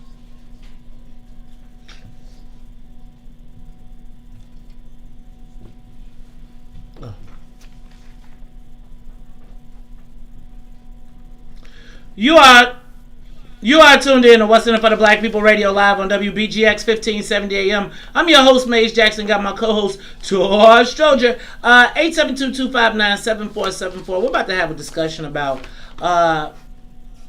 Operation Legend. So, Todd, I want to talk about Operation Legend, which I think, let me start by saying, I think Operation Legend has officially taken effect. I think when you look at yesterday's arrest and the arrest from last week, it is my belief, like you said, that President Trump knows never to let a good crisis go to waste. There were some ongoing investigations that I think the feds, and I'm guessing, the feds said we got enough to make some charges that we could lock them up. How many people we got with guns, with drugs, whatever, and let's start to attack. Now, we've heard the narrative of the street gangs in the world. In Chicago, we know we call them organizations. But what we got is the feds going after what we would call low-level offenders. But it seems like yesterday they kind of took out a whole organization. Now, the thing I want to talk about in this is, what role do we as Chicagoans want to play? Black Chicagoans. I would tell you that if you go east of Ashland,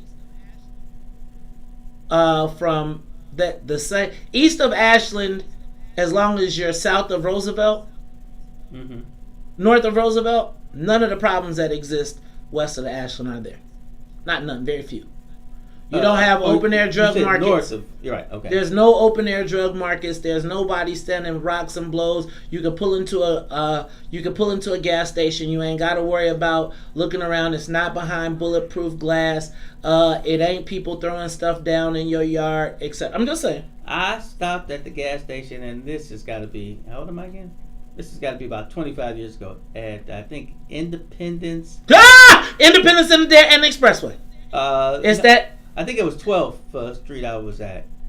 It might have been, it's been a long time. Okay. And I was like, holy moly, let me get back in my car. You was over by George's. Yeah. You at the one that was it's Independence, and it's right by Roosevelt. Yeah. Right? And it's an Amoco.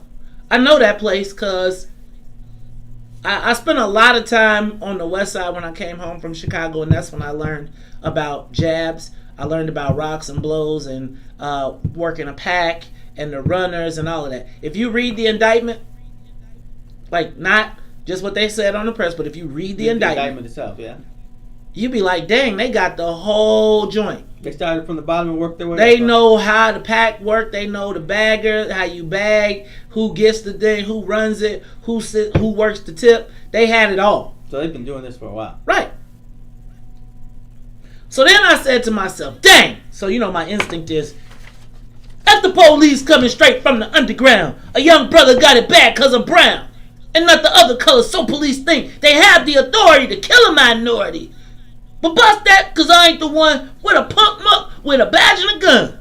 Then I looked at the video, and I looked at, like I was reading, and it was like, so I was like, man, bust them police, because the brother's selling over in the Italian neighborhoods. They selling in the Latino neighborhoods. They selling in the white neighborhoods. And it's a conspiracy because they don't want them selling in their neighborhoods.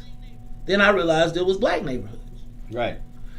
Then I was like, man, they probably started, man, when they be saying rocks and blows and you know, boulders for your shoulders. Sonia got the good ones. I never heard that one. I ain't heard that one, but dang, I was like, dang, that's a good one. Right? Loud, right? I think that's become normalized. Now,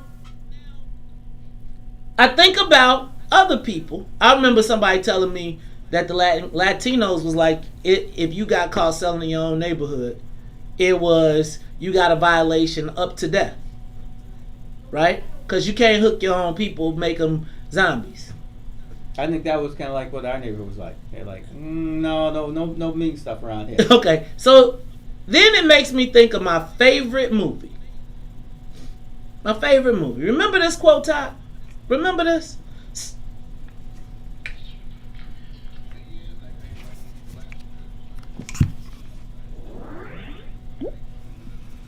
I have powders. If you put up $3,000-$4,000 investment, we can make $50,000 distributing, so they can't resist. I want to control it to keep it respectable. I don't want it near schools. I don't want it sold to children. That's an infamia. In my city, we would keep the traffic in the dark, people to call it. They're animals anyway, so let them move their soul. Now, Todd? I thought your favorite movie was The Sound of Music, but okay. I fought my mother for letting me watch this when I was like 7. No. I think I can apply a Godfather quote to every situation in life. Yes, that's what's so great about it. But Todd, are they selling drugs in the black neighborhood? I believe so. I was reading one of the things in the wiretap, and the brother said, I kill people. I'm a hitter. Like, I kill people for people. Now, I don't want no problems. So I want to be clear, I don't want no problems because I'm not part of that life. I ain't about that life. Right. But I even saw community activists defend, they were like, it's the overlay for the underplay. Right? It's the overlay for the underplay. And I was like, what's the overlay and what's the underplay? So what's the underplay of the selling the dope and shooting black people? What are you doing it? Or what? So nowhere in that video did I see any white people dressed up in black people masks, or I've heard actually in the last couple of weeks, I've heard a lot of that kind of. Black people can't be killing all these people. There's some white people running around doing this. I'm gonna give you some. I've always said, you mean there are black people coming in white? No, there's white people coming in black neighborhoods, and we didn't notice them. No, because they had these new cool super masks that look like black people that you can't tell. But anyway, that's a whole nother story. Okay. Todd, we gotta pick. Whose side we're on? Black folks gotta decide, right? Because you can't invest. I think it's a full-on strategy, right? You gotta have some violence prevention, but you gotta have some violence deterrent. I think it's all of it. Oh yes, holistic, as we say. But I guess my question is, are we mad that the feds are coming? And let me tell you why this is Operation Legend, and then I'm gonna go to the calls. And I want your opinion. 872-259-7474. Let me tell you what Operation Legend actually does, and I want to. First of all, Operation Legend is not federal stormtroopers in Blackwater coming. Operation Legend is, as they said, a federal program in which federal resources are deployed and a full court press is put on to remove the if you are a source of violence and they got you, they getting you, right? What has happened is that it is common knowledge now amongst the bad guys, bad hombres, that with COVID, you can get out. They also know that you are no longer monitored because there's so many people on electronic monitoring that, man, I heard all the tricks. You can call and say you at the hospital. That's why you're not by your monitor. Then you go to the party and you go kill somebody. I heard all this. I heard all the tricks. But here's the thing. So now, Todd, the feds, if you are a repeat offender, you're not going to county. You're going to MCC. Like, when they pick you up, and you spend the night and you be talking smack and you think you're going to the county and you're going to be straight, they're not going to take you to the county. Oh, no, these are federal charges. They're taking you straight to the federal. So now, if you are a repeat gun offender, and let me tell you how this works. It works for Trump because he said he was going to be law and order. The mayor couldn't get the city under control. He sent his guys. You're going to have a list of arrests out this world. I think you're going to see a drop in violent crime because, according to the police officers I know, they know who the shooters are. Yeah. But they also know that used to say that. The shooters are going to get out. Right? They know that the shooters are going to get out on the COVID or on electronic monitoring, and they're back out. And what happens is when they come back out, they taunt the cops that locked them up. And so the cops like, if you're going to let them back out, I'm not even finna bother. It's just like in the movies where they arrest a guy and he always says, I'll be out in an hour. Right. And then he come back out in an hour and talk smack. Right. And then they arrest you again, and then he get back out and he say, I told you. Mm-hmm. Well, now, when you get that arrest, guess what?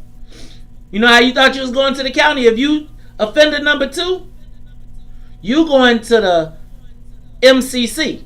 Now, a lot of young people don't even know what the MCC is. So, like these carjackers, these young kids that think that there's repeating. Right. You 18? You already got a UUW? Now, I've seen a list of the people who have gotten out on electronic monitoring. It's scary, Todd. Mm-hmm. It's scary. So now here's what happens. Donald Trump gets his win by using a 60-day full court press to pick up all of the drug offenders. And not all the drug offenders, the people that are offending but that actually have weapons. So if you got one charge and you got a weapon and they pick you up again, you're not going to the county. You're going away. Right.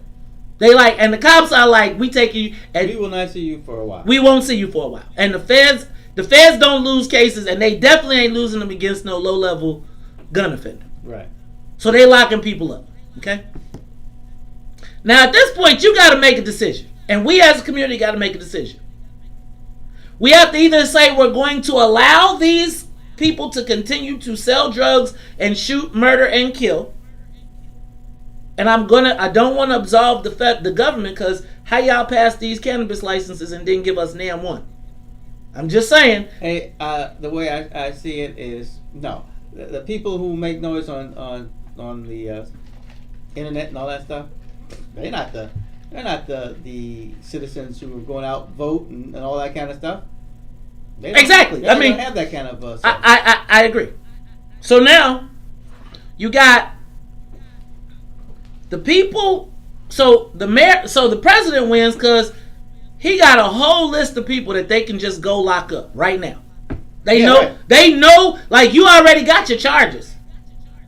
Right? You're already charged. You just out on busting in the door right now as we speak. You already got your charges. You just are out on bond, or you rolling around and you like they can't get you. They gonna get you. They gonna get you. Now don't get me wrong. All these aren't going to be nice, peaceful. Get you right, but there's going to be some gunplay in this. But I got you. They gonna get you. So the president wins. The mayor, who was a former federal prosecutor, who would have been the person leading one of these things, marching, talking about, yo, we just busted the vice lords, we just busted the black disciples. This is right up her line. That's why she ain't arguing, but she can't give Trump no credit for it. But she ain't mad that this is happening. Because essentially... No, because for one thing, the city is part of it too. Right. However, she can't give Trump the credit for sending in, because now you're going to see all these people who are getting out, getting locked up, and you're going to see the numbers go down. Unless there are wars that escalate for people trying to get the power. But in that same time, if you pick up a pistol and do it, then you're going to be in the same mix, because we know they can watch. They're watching. Now, Kim Fox can't go after really anybody, because she's she's police reform state's attorney. She's not the lock 'em up attorney. So she's concerned about being, on the, she was like the argument is simplistic when you say you're letting the criminals back out. Right. It really is simple though. But again, based on, as you know, there's bigger forces. I mean, she's not just letting them out. I mean, as we know, there's people paying money to let people out. What's that about? Right. So she gets the virtual win because they go straight to Fed. So she doesn't have to be the person refilling decide what the charges are. And she don't have to say, I got to let you go because you was fighting the crime. Right. So I'm just about to tell y'all, black folks in Chicago, y'all need to make a decision. And I'm going to tell all the violence prevention people, right? Like, you ain't got a lot of time. Because think about it. You got a lot of people making money off violence prevention.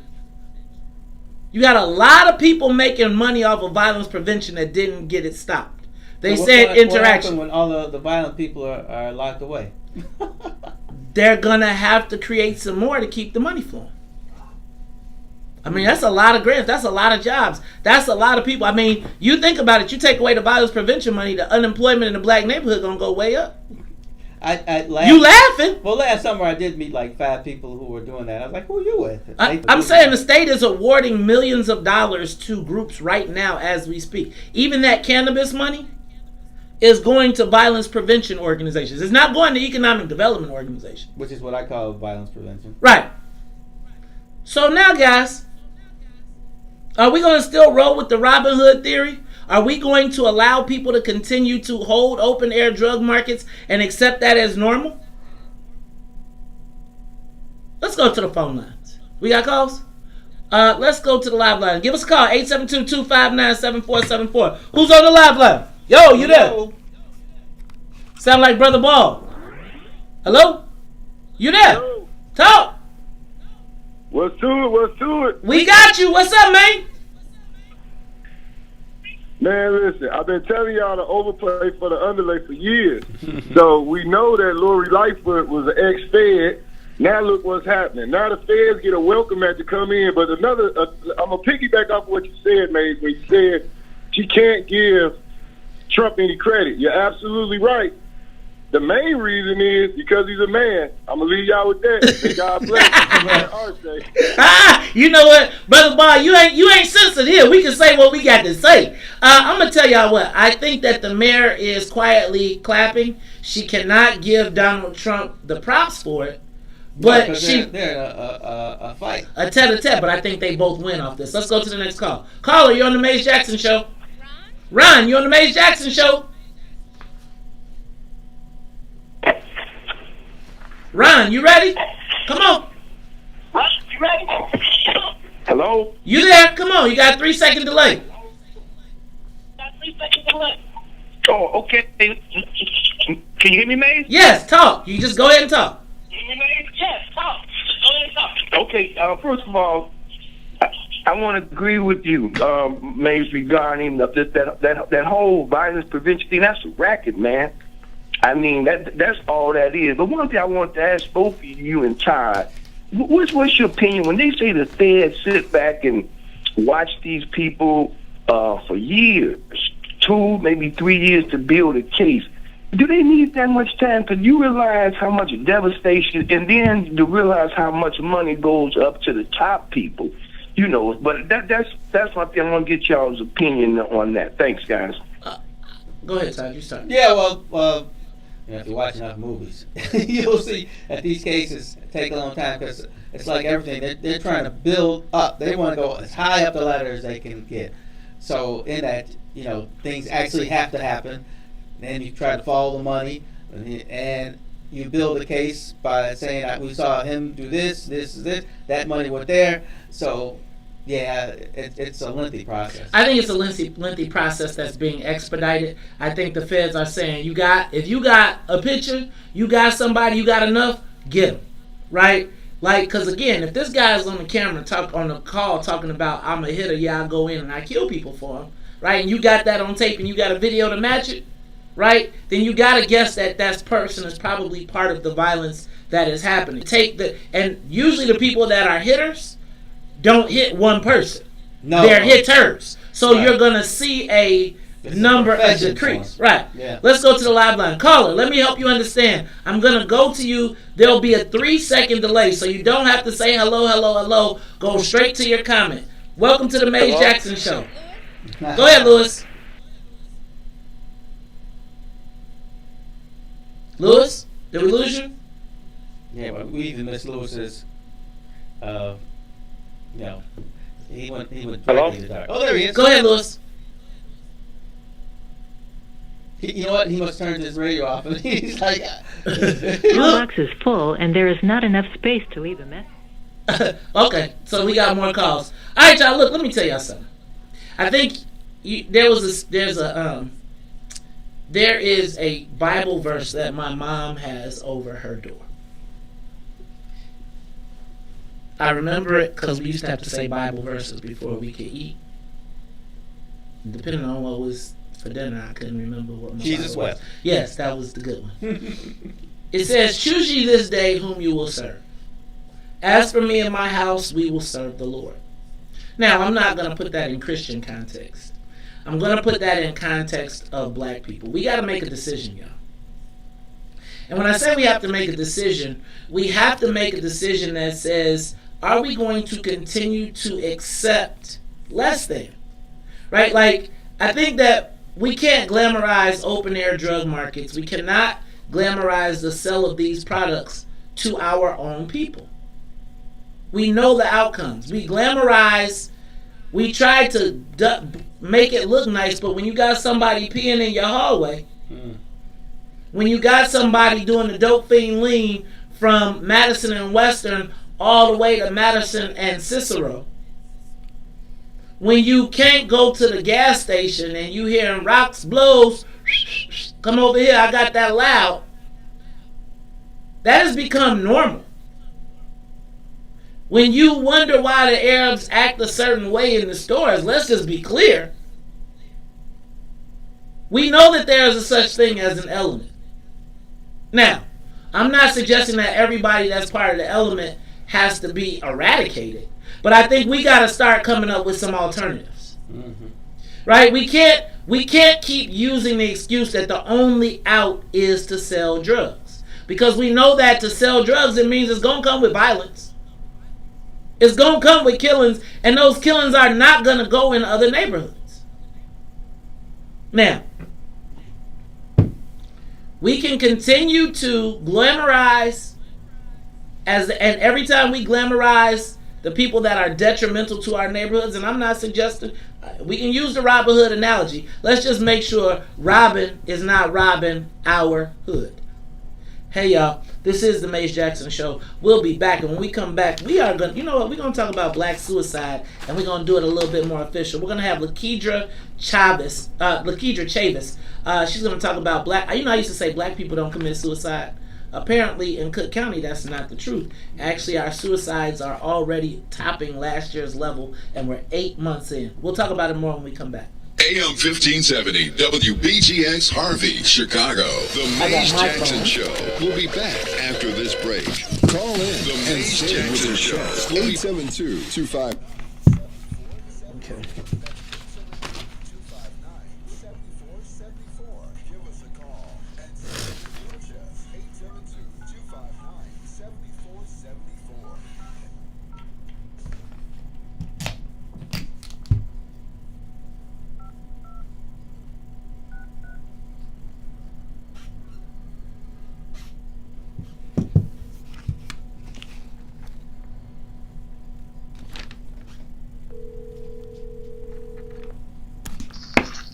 Hello. Hi, can I speak to Lakedra?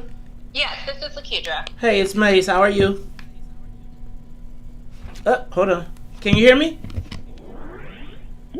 Hello, can you hear me? Oh, can you hear me? Okay, I got you. I was just trying to make sure we had you on the on our speaker. Okay, when we come back, you'll be live on the air. We're on 1570 WBGX. I thought we had worked together before. You did my show on VON, right? Yes. Okay, what was our topic then? It was the quiet room story. Oh, right. Yeah. Okay, cool. So Todd Stroger is here with me too. Okay, great. All right, give us about 3 minutes and we'll go live. Okay.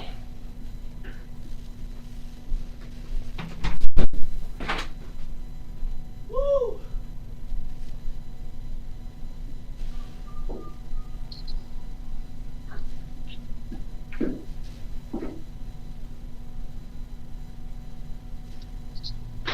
Dave, can you put Simon in our room? Oh my God, no, he's running.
I'm gonna clap to this.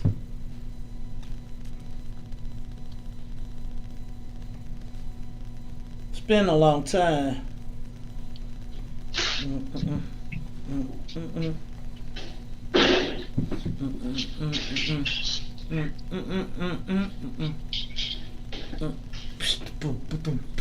Make them clap to this.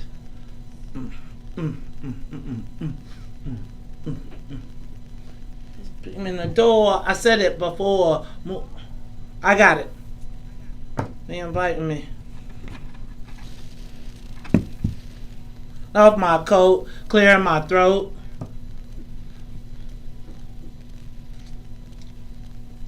Don't forget to turn Ruthie's mic on.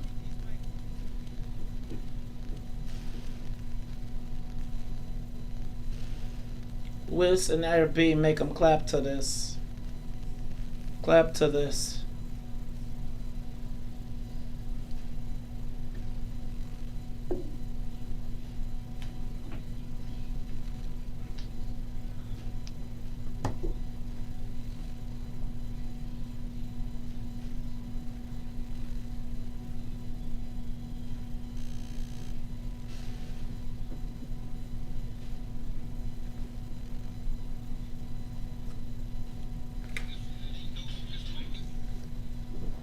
They will all know us.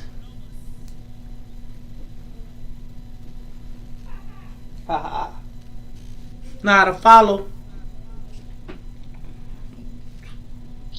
Don't let no one put you down. Let me see you smile. You are tuned in to the Maze Jackson Show. I'm your host, Maze Jackson. Got my co-host, Todd Stroger. Hey, y'all, and on the musical background, we got Miss Sonia Escobar. Now, y'all, we missing Miss Ruthie more.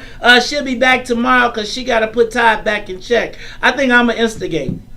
I'm going to make sure. I'm going to instigate a DDF, a WWF. Look, it's going to be Big O and Ruthie against Todd and himself. I need a partner. Nah, yeah.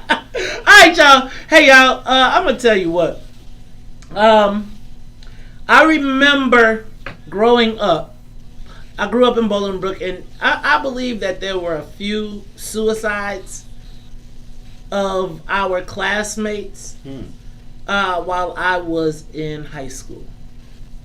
And I don't know if they were exactly my classmates, but there was suicides in high school, and I remember it being one of those things where the school was like, we have to address this. And I remember the black kids in our school would always kind of laugh and be like, man, black people don't commit no suicide. Yeah, that's what we usually say. Because I think there is the mentality that black people, it's like we done been through everything. Right. And we can survive everything, and so we just get over. Lose to be really sad about. Exactly. Right? But then I read a report that said that suicides in Cook County had already reached last year's level and were continuing. We saw this spate of suicides in the Chicago Police Department as recently as this week. We saw the apparent suicide of Deputy Police Chief Dion Boyd, who shot himself in the chest. From what I am hearing, he wanted to have an open casket. But it makes me ask the question, what is going on with black people that suicide rates are up? Here to talk to us, because we talked about just a little bit, but sometimes I feel like we need to bring some bigger issues, some bigger people to the table. And so I went all the way around the world to get Lakedra Chavis, because she wrote an article, I don't know if you saw, in the Chicago Sun-Times the other day. Her story was printed, they referenced her story about the levels of black suicides. Let me welcome her back to us, Todd. Mm-hmm. When we talked about the safe rooms for children previously, and now here to talk to us about black suicide is Lakedra Chavis. Lakedra, welcome back. How are you today? I'm doing good. How are you? I'm doing good, but apparently black people in our community are not. Talk to me. What is going on? Tell me a little bit about your article and what you found. Yeah, so we analyzed 10 years of suicide data from the Cook County Medical Examiner's Office. So this is going back to January 2010 all the way to present. And we found a few things. One of them you already mentioned is that suicides this year among black residents in Cook County specifically, most of these happened in Chicago. But the number has already surpassed the total for all of 2019, which was actually a 9-year low for the county. But because of the numbers that we're seeing, which as of last week was about 57 suicides among black residents, that has now put 2020 on pace to be the worst year in the past decade. We are not seeing this same trend among white or Latinx residents, but I will say the data that we have is in some ways an undercount due to the number of pending cases at the MA's office. We also found clusters. Back up. Who is the MA? The Medical Examiner's Office. Okay, thank you. Mm-hmm. Okay, and we also found clusters of suicide deaths on the south and west side. So, for instance, in North Lawndale, we found within a 2-mile radius, there have been 7 black people that have died by suicide just this year so far. Now, explain those clusters. Like, is there a common denominator in those clusters? Age, or like, tell me the other communities, because I wonder, is there something particular going on in those specific communities that might be driving? Yeah, it's really hard to know if they're related in any way without talking to all of the families involved. I think the Chicago Department of Public Health is now trying to figure out why exactly this is happening, and to black residents specifically. We do know that the communities that we're seeing these suicides happen in are also the same communities that have been hit particularly hard by COVID-19 and gun violence in the city, which were, gun violence specifically was up this year prior to the pandemic happening. Now I know this is going to sound crazy, but I got to use a different word because I think crazy is part of what we got to fix, so I apologize. What makes a person commit suicide? I guess that's a pretty broad question, but I'm curious, are there particular drivers that we know, or things, are there certain things, and particularly for black people, are there drivers that make black people commit suicide? Yeah, I think, suicide is something that affects all communities. But as you were talking about earlier, there is some stigma in certain communities, including in Black communities, around, this topic of mental health. I think that it does seem to be changing a bit. But suicide is really complicated, and the reasons and factors that might play into someone, deciding, this is really complicated. There are some warning signs that the CDC, the Centers for Disease Control and Prevention, do list on their website, that people can read and know those sort of warning signs, and check in with people to make sure that they're okay. But, it's a variety of factors that play into it. Now, I'm going to ask another, may sound less than smart question.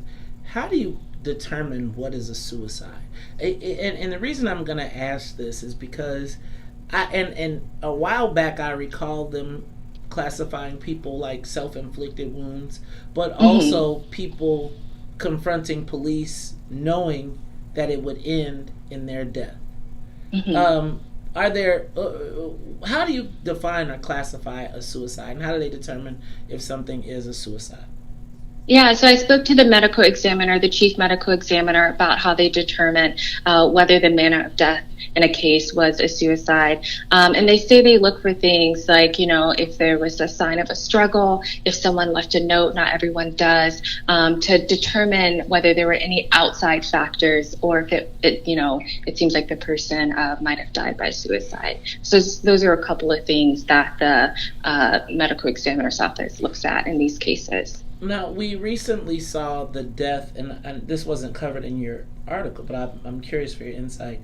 The death of Deputy Chief Dion Boyd, who was a pretty high-ranking Chicago police officer who many would say had all of his future ahead of him. He was deputy chief, on the rise. He had just been promoted. And then we find out that he killed himself.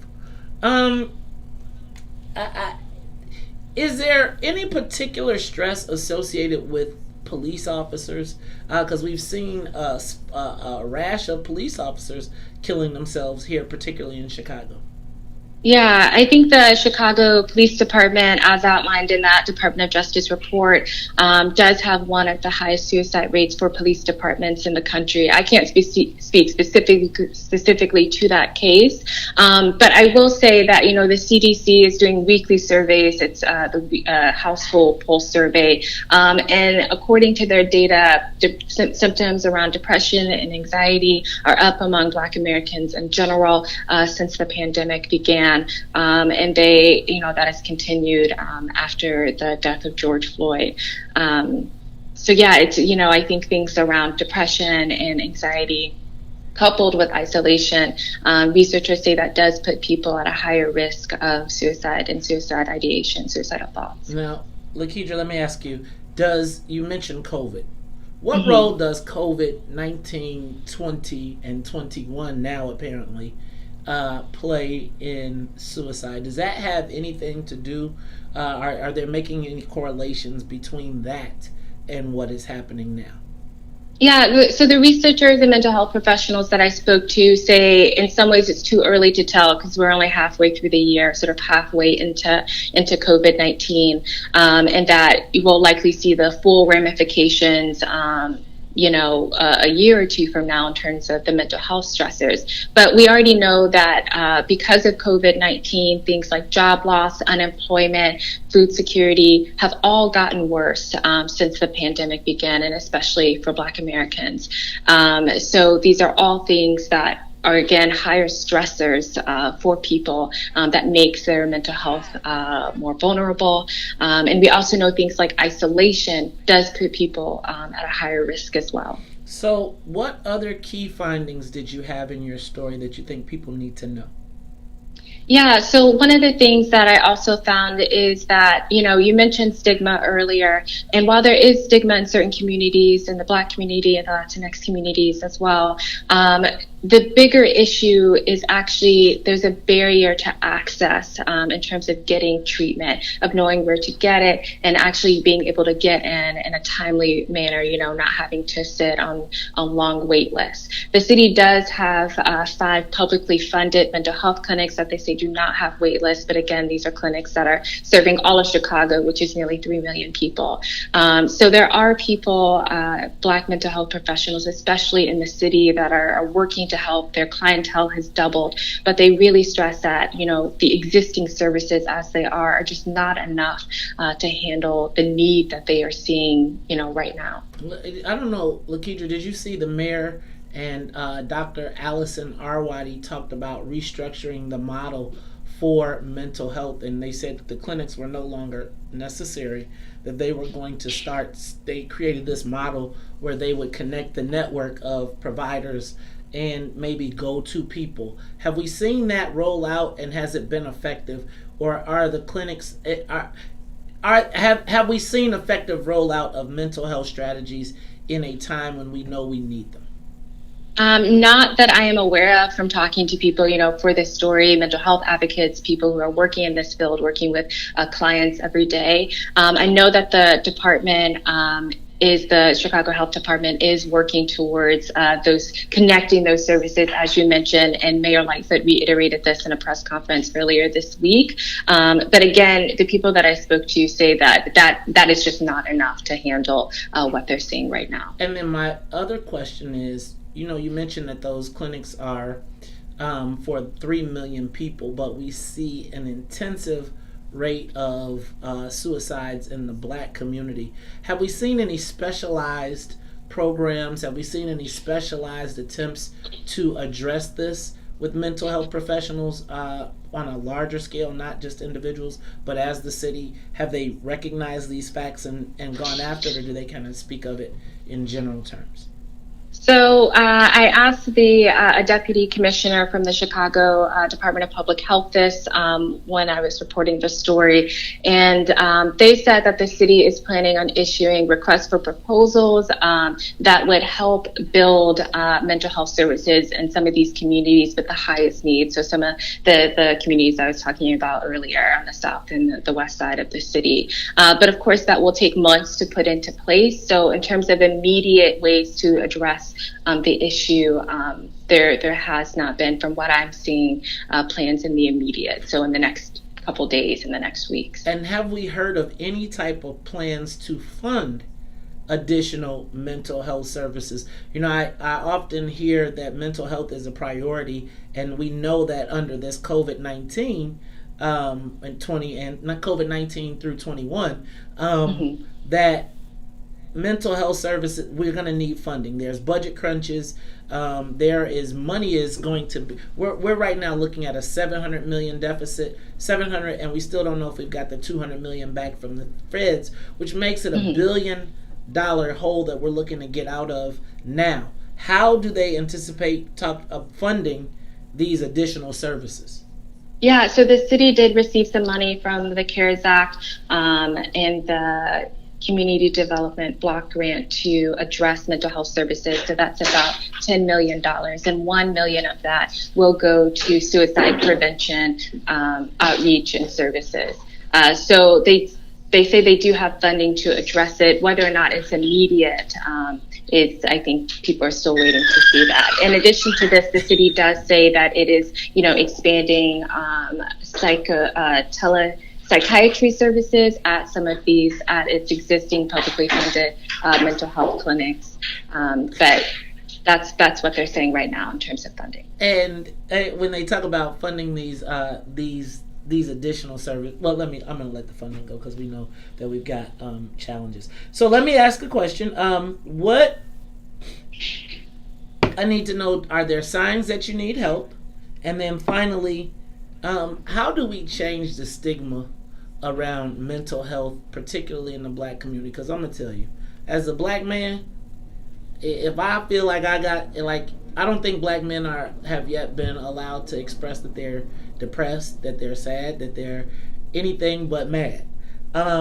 how do we change this? What are we doing to change the stigma around it? And I guess my last question is, what the heck is really mental health?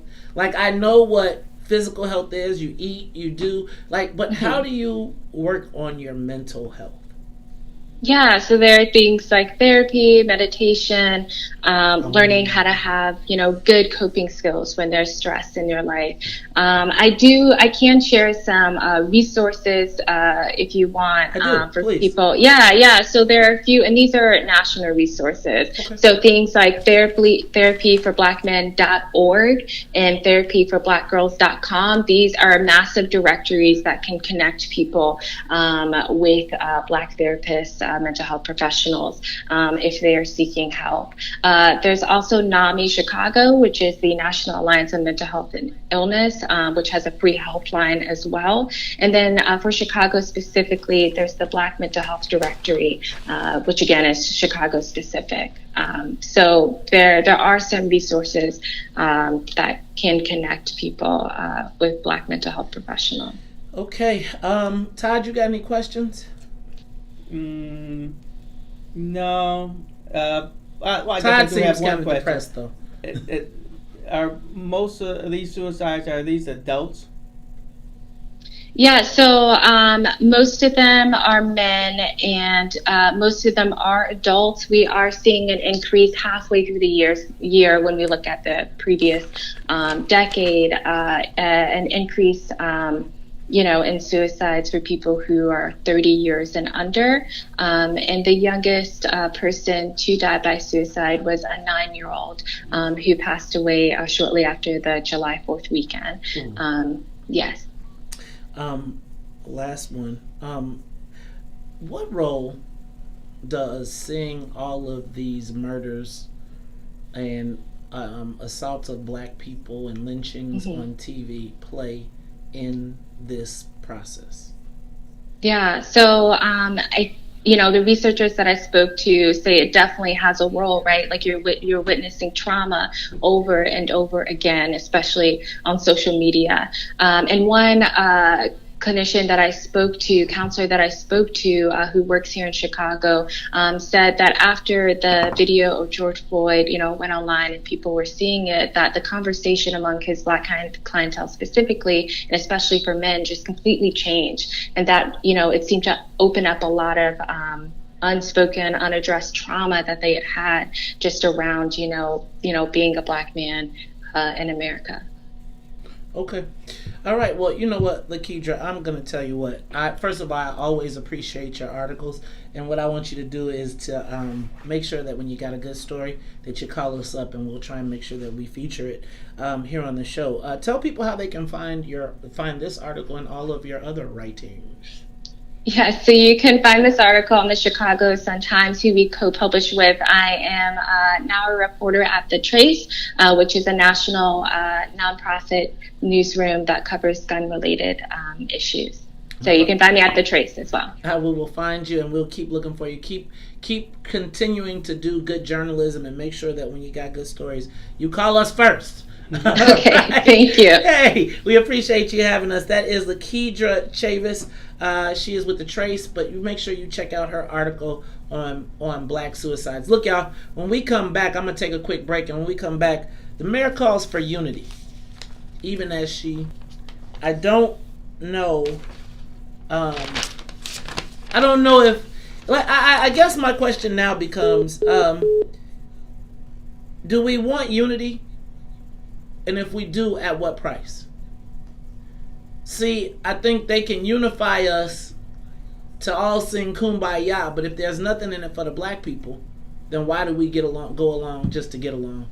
It seems like unity often means do what I say. And I want to talk about I've seen that. What does it mean for Black people? I'm going to tell you, Todd, I think that the mayor has been as responsible for dividing the city of Chicago as Donald Trump. Particularly when it comes to issues of race, violence. And did I just see that the bridges were raised up again? Oh, I thought that was a couple days ago. Somebody mentioned that. I remember. The bridges were raised again. Yeah. No, they weren't bringing the bridges were raised again. The bridges were raised again. A tale of two cities. How raising the bridge does not bring us back together. Pointing fingers and calling names does not bring people back together. It's like you can't talk about it if you ain't gonna be about it. I still see people praising her for being tough. That's because they tough with Negroes. You probably see white. Yeah, again, we're gonna talk black people though. I think I see black people too. I think that we're gonna, and let's talk about that. Let's talk about that. I don't want y'all to call me because I guess people think I'm just being obstinate, but I gotta see it. Let's talk about it when we come back.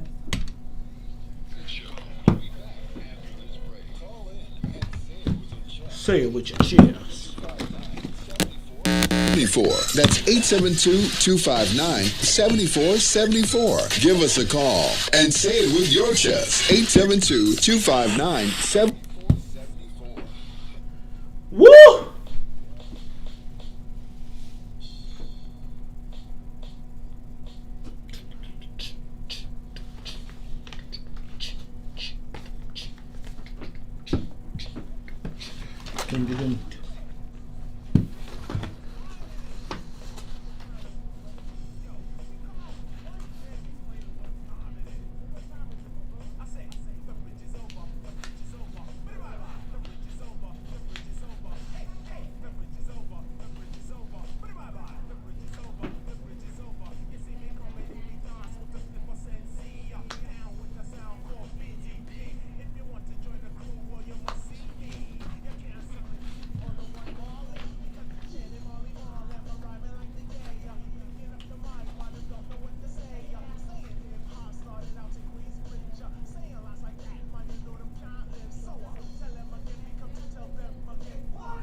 The city hall, the mayor is, listen to this. At City Hall at 1 p.m. to launch Your Home is Someone's Workplace campaign for domestic workers. How many people in Chicago got domestic workers? Like, really? I would like to have a domestic worker, but I have to get rid of one of the kids.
You are tuned in. You are tuned in to What's in It for the Black People Radio live on WBGX 1570 AM. I'm your host, Maze Jackson. Got my co-host, Todd Stroger. Hey, Todd. I'm gonna read it. I'm gonna read it out loud. It seems as though Mayor Lori Lightfoot is calling for unity in Chicago.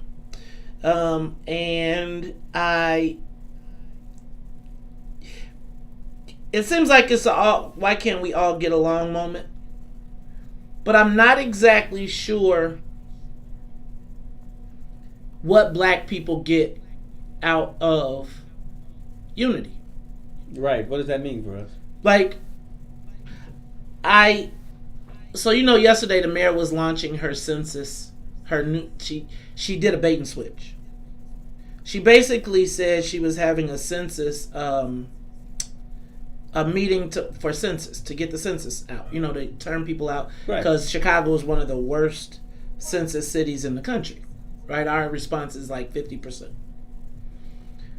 And so she went to DuSable Museum, had all the black artwork up, Black Lives Matter, Black Power Fists, etc., and then proceeded to give a speech suggesting that we all needed to come together, that the city and the country is being ripped apart. There is no faith in, let me read. She said, democracy is under siege from multiple directions. And she said, to those that think I'm referring to President Trump and his brazen corruption and attack on our institutions, I'll save the suspense. I am. But the siege I'm speaking about is about more than just one man. Essentially, the mayor, I'm going to tell you what I believe. First of all, I believe that they listen to the show. Second of all, I also believe that in spite of all of the polls and all of the white folks and everybody else, I think that the emperor really does have no clothes. I think tough talk is great, but we all see the city burning. We do. Oh, well, yeah, I would not say that there isn't trouble, that's for sure. And so understanding that, it's like she's basically told us, don't believe our lying eyes. We see the Black South and West Sides getting constant lectures, but no real substantive review. We see that she promised us that we would get cannabis opportunities even as they approve more. I think that the mayor has exploded on almost everybody. She's thrown I don't know how she engenders unity. I shouldn't have said engenders unity. I gotta look that word up. What, the engender part? The end gender part. I got that. Todd, I gotta ask, what's in it for the black people? Is there any economic benefit in the unity? Right? Doesn't sound like it at the moment. I was thinking when I saw the papers on Sunday when I woke up and the bridges were up. And I thought, didn't we learn our lesson from that before? Now that was because the downtown was overrun by motorcycles. Oh, was that the motorcycles? Yeah. It wasn't the Black Lives. It was the overrun by the motorcycles. And again, don't let the marks go north of these bridges, north of the river.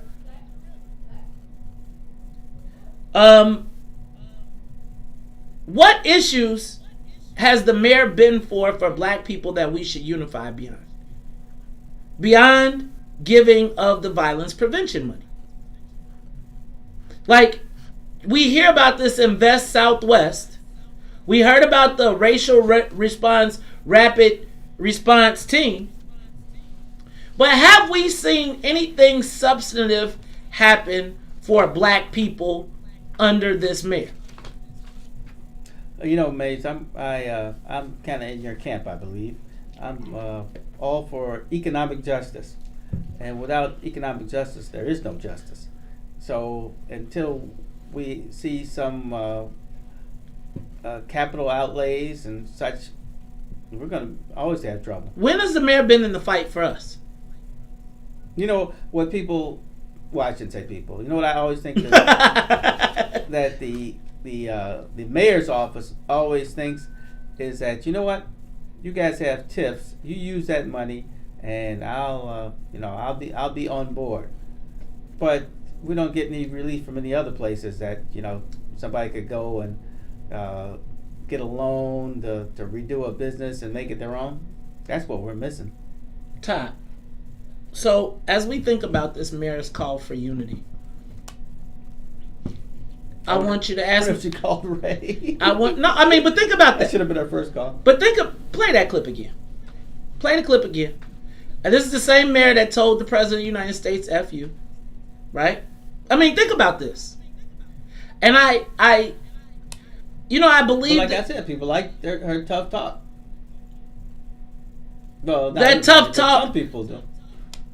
So let me ask you a question. Is she so? You know how it is, Maze. Sometimes the enemy of my enemy is my friend. So there's some people who are like, as long as she's talking tough to the Irish Mafia, I'm happy. So I thought about the mayor yesterday as she took those pictures. Did you see the backdrop at DuSable Museum? No. So the pictures at DuSable Museum was the mayor, and it was like the census, and it was like Black Lives Matter, and they used all this. So I'm telling you, it's the Negro playbook, right? The Negro's like, look, Madam Mayor, I know how it goes, right? So the Afrostocracy is like, Madam Mayor, you really having problems with the black people. So this is what we're going to do. We're going to put you in front of the Black Lives Matter march. The pictures, we're going to have the art. You're going to be at the historical, so I used to play in these. You're going to be at the historical backdrop of the DuSable Museum in the heart of the South Side. It is the jewel of Washington Park. We're going to use social justice artwork as your backdrop, and you are going to deliver your unity race speech. But you can't talk about black people. Yeah, they always tell you that kind. Right? Don't talk about black. Let's talk about unity. It'll be inferred. It'll be inferred by the pictures. You'll see the black fist. You'll see the black pictures and white cash. We get black pictures, they get white cash. You want to be unified. You want me to unify with poverty. Yeah, no, there's no unity. There's no backstop to that. There's unify and accept this with no economic tie. Do we really believe that a racial equity rapid response team really can address racial inequity? No. A rapid response. Think about, they sold that to us. Do you ain't get the flyer on your door? They said we did a great information campaign. We did door knockers. We were out in the communities. We passed out some food. Todd. I'm not, to be honest with you, I guess I didn't read it well or something, because I'm not even sure what that means. The racial equity rapid response team? Yeah. Well, that means it's a street team, dog. They'll come over to my house and drop a bag of money and just keep going? No. They're going to drop you off a door knocker, a door hanger, and say, we touched 3,000 households in the community. Oh. And we're going to inform you to wear your mask. See, I have to push. I need for you all to show me a time when the mayor was at a bank. She was in front of a Arab corner store. When she was in front of one of her wealthy donors' casinos. I wanted to stand in front of a video gambling machine and tell us how we're going to benefit from unity. I want her to stand in front of a cannabis facility, and I want her to tell us how we're going. And I don't want her to tell us how rich Negroes are going to get rich. Like,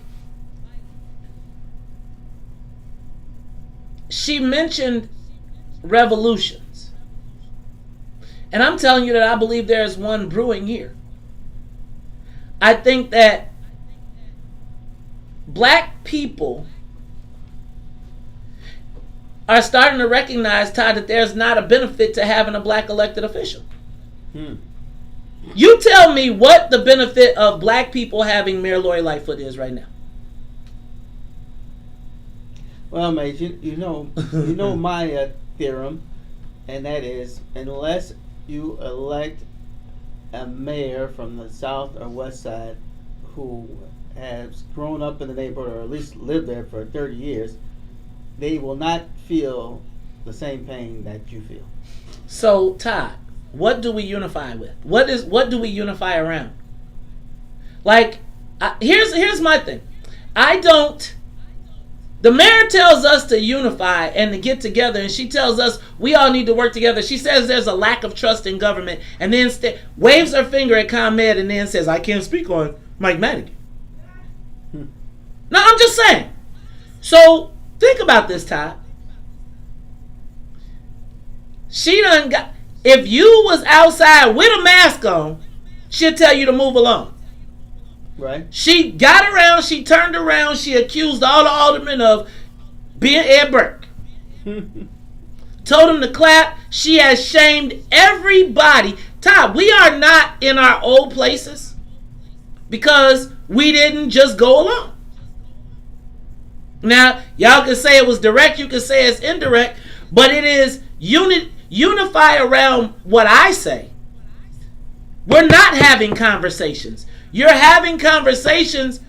I still ask you, where is the strong black man who has always been a positive influence in this community?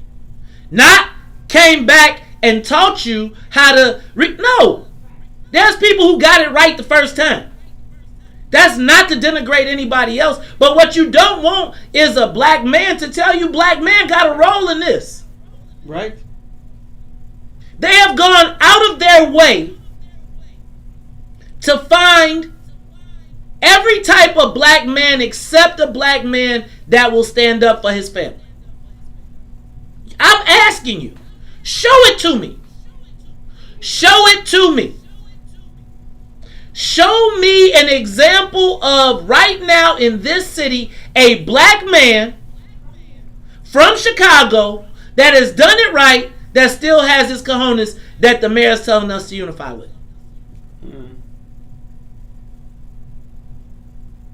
I want you to be clear that she denigrated Jason Irvin for fighting the Black Caucus chair for fighting to try and get a cannabis dispensary. She did? Y'all remember she cut him down, chopped him up? I feel like I remember something happened. I just don't remember the Get to the mic. Get back to the mic. Yeah, it happened. Oh, I thought, yeah. Yeah. Yeah. So, yeah, that happened.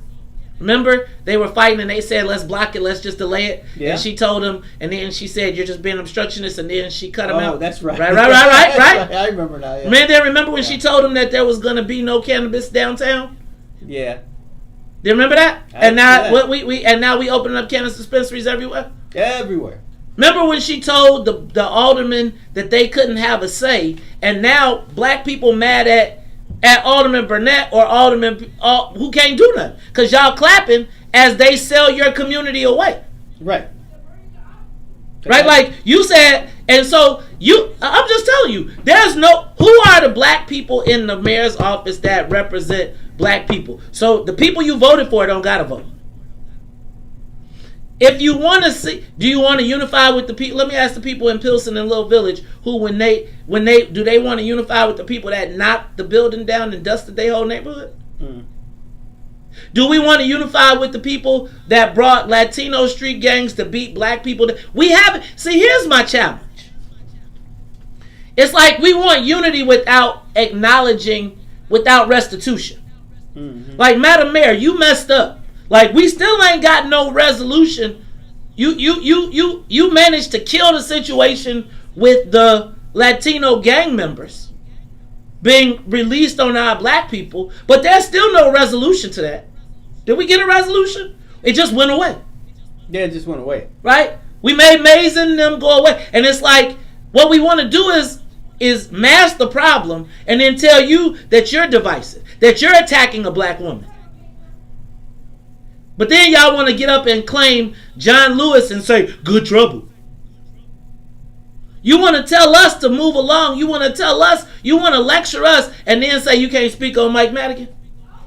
Where's your righteousness? Let's go to the live line, because I think we got some calls. Give us a call, 872-259-7474. Unity with what? Go ahead, client. Go ahead, caller. Janie.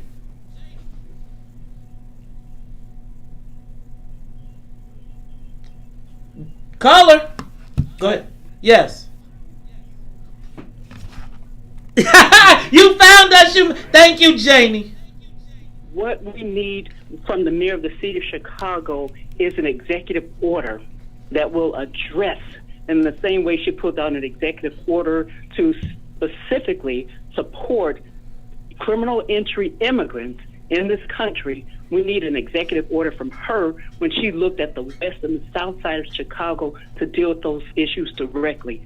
Until we deal with those issues like that, we can't unify with anybody. And I was with her until she pulled down that executive order. It's like her own house is on fire, but she's directing the water hose to her neighbor's house.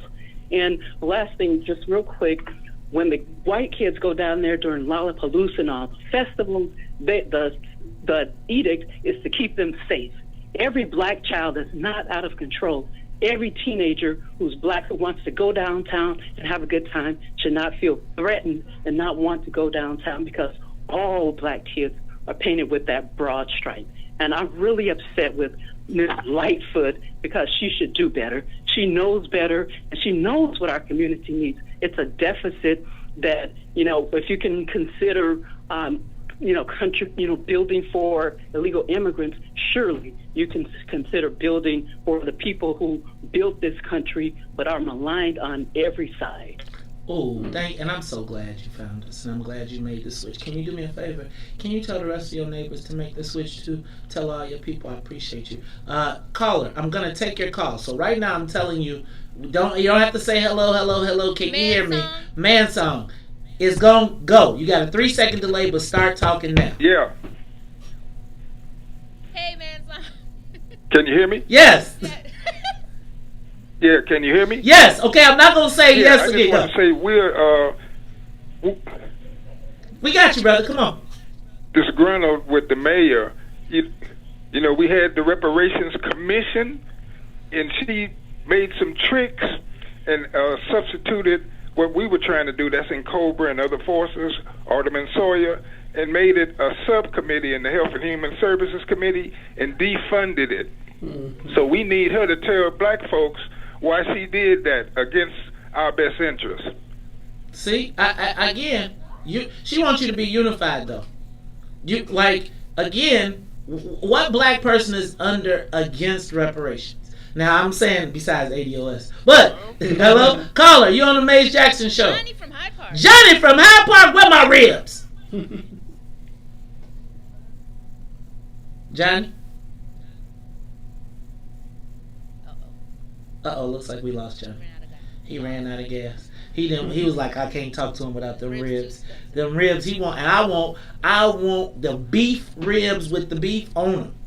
Hey, I made the beef ribs. I was like, this is a brontosaurus rib. This thing's huge. You know what?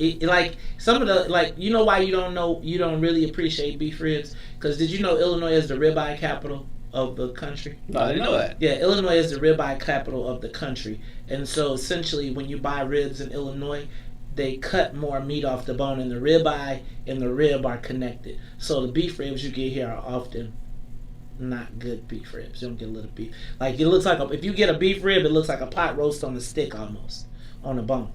Yeah. I love beef ribs. Todd, I got some.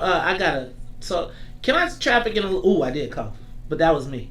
Can I traffic in a little rumor and innuendo?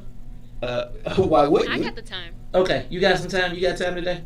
All right, so I'm gonna traffic in rumor and innuendo respectfully. Alleged.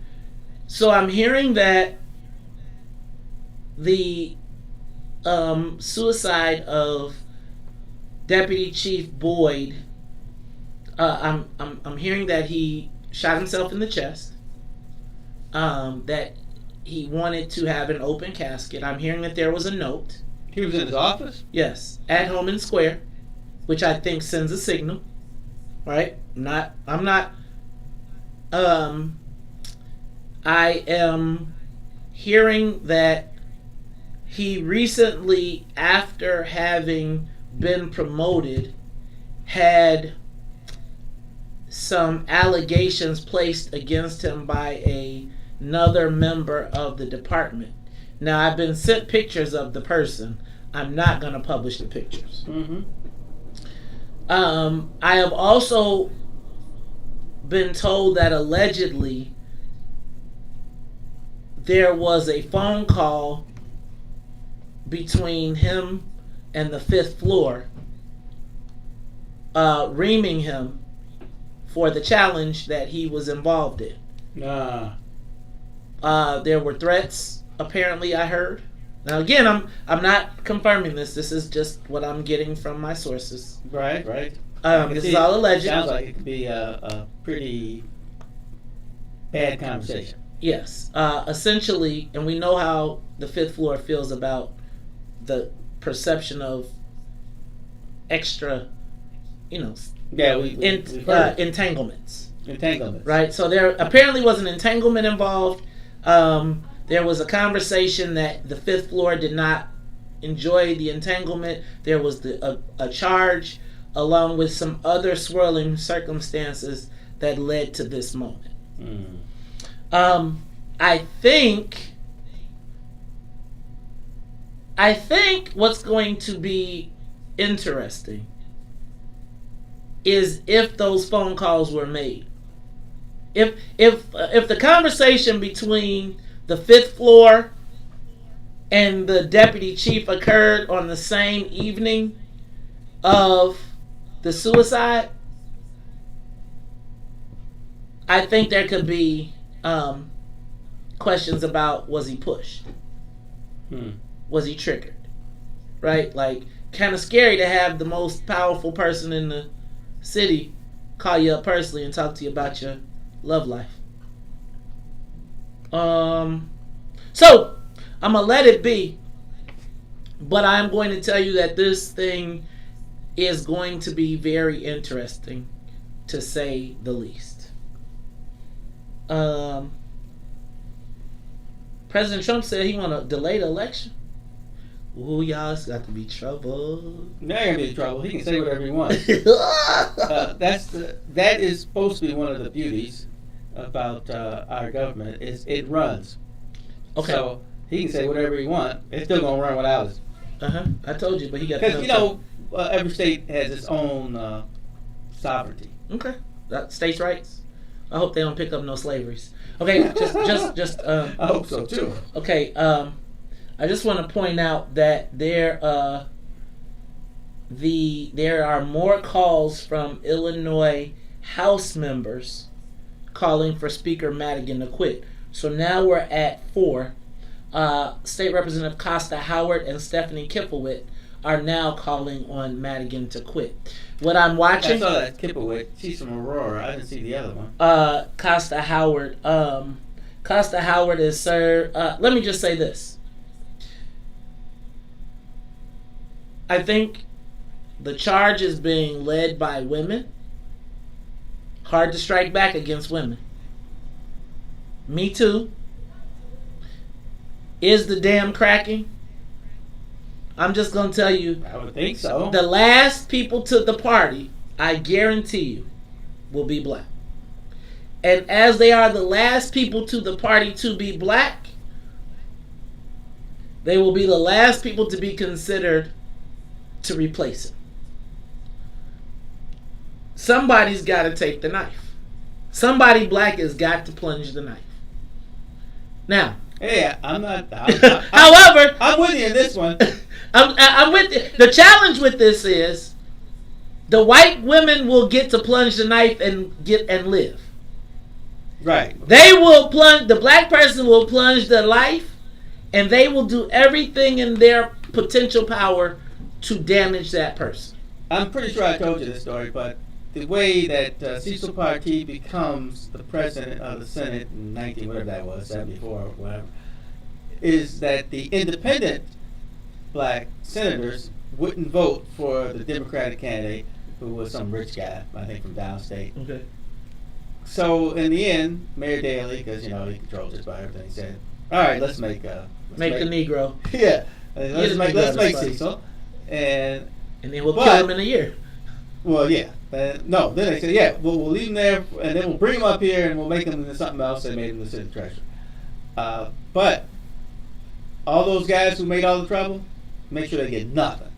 Right. And that's what they did. And that's what they did, and that's why the black folks are sitting around. Oh, also they're saying that the Black Caucus is floating a massive agenda for veto session. I'm going to check all that out. We're going to talk about it tomorrow. I think people are positioning. See, they're listening. Not that plunge the knife. They're not the sheep that you think they are. Yeah, but they're not calling for a special session. They're going to try and mix it in with all the white folks stuff. That's gonna be hard. And then the white folks going to say, sorry, we couldn't get to it. And we'll be back to vote for the speaker again. Hey, y'all. This is the Mace Jackson Show. So for Todd, Stroger, Miss Sonia Escobar, the music conductor of the Soul Plane. For Ruth and Mo, who better be her tail back in the seat, to my M, the host of the Mace Jackson Show. Asking every single day, what's in it for the black people? And if you don't like it, you can still tell them. May said we'll be back tomorrow. And you can tell them, May said, we want to know what's in it for the black people. 1570 WBGX. With the gun. I don't know if I can do it. Do you even have a FOID? Oh, I do have that. Okay, you got a gun? No. We should arrange a gun trip. No, I mean if I got like a job and that was like, you know what, you Speaking of job, have you asked? Look, okay. Well, that's my next thing. I'm moving into that for this next year. So you haven't been asking people? No, but that's what I'm going to do now. Now that everything's changing here. Okay, so then I'm in trouble. So first of all, the president said that she has asked you on numerous occasions. Which one? There's only one president to me. Okay. The president says she has asked you on numerous occasions to create a profile. She has said she has asked you on numerous occasions, and she has also asked... What's a profile, by the way? This is exactly what I said. Have you ever had to apply for a job? Realistically? Not a political job. Yeah, I mean, when I was like a kid. I said the same exact thing. I said, when has Todd Stroger ever had to apply for a job? This ain't a diss. I just think like, man, you just... Is that a resume?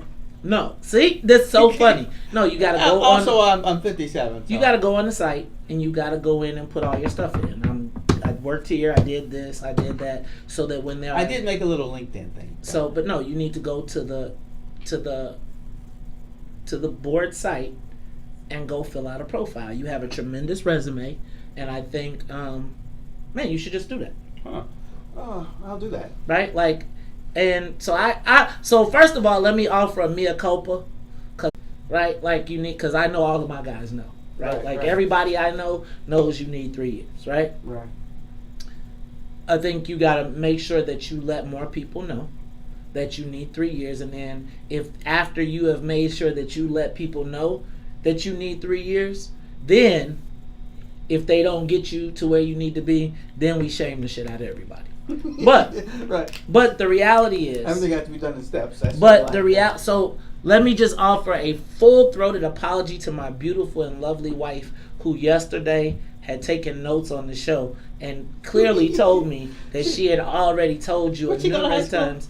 Huh? Where'd you go to high school? In Houston at DeBakey. Oh. But said that she had told you on numerous occasions, and your son, to fill out for the internship as well as to put a profile so that if there were opportunities. Now, I think he's afraid to go out in the world and work. I could imagine that. I mean, so we're not tripping. I'm saying this story doesn't have to end this way. Right? So now the ball is in your court. Like, the only reason that you ain't gonna finish your 3 years is because you choose not to finish your 3 years. Okay? So I'm gonna take that ball, but I'm gonna dunk it on Little Maze, and then Little Maze gonna break your ankles. He gonna break your ass off. I'm but gonna take him on the 6 foot rim. Don't put him on 6 foot rim. He might think he could dunk. Well, he probably dunk. I can't. I hit the rim. Yeah, man. All right. Yeah, so I do think, like, my guess is that in your entire political life, like, you went from investment banking, I'm sure there wasn't a freaking application for that, to No, I being talked to my friend, and they said, I'd like to get into this. And said, come on, right. State, and then you became a state rep. There's no application for that. Then you became an alderman because you got appointed, so there's no application for that. And then you became a county board president. You have to turn in your resume to the mayor. Yeah, but somebody typed that shit for you and put it together. Then, again, so one of the things I learned out of this is I got to teach my son that even though you probably won't have to, you need to know how to. Yeah, right. Right? And I think, like, I don't think it's I think it's beautiful that you had the opportunity to not have to ever fill out a job application and make it to where you are, right? When I need real world advice, I ask my wife because she's in HR. See? So,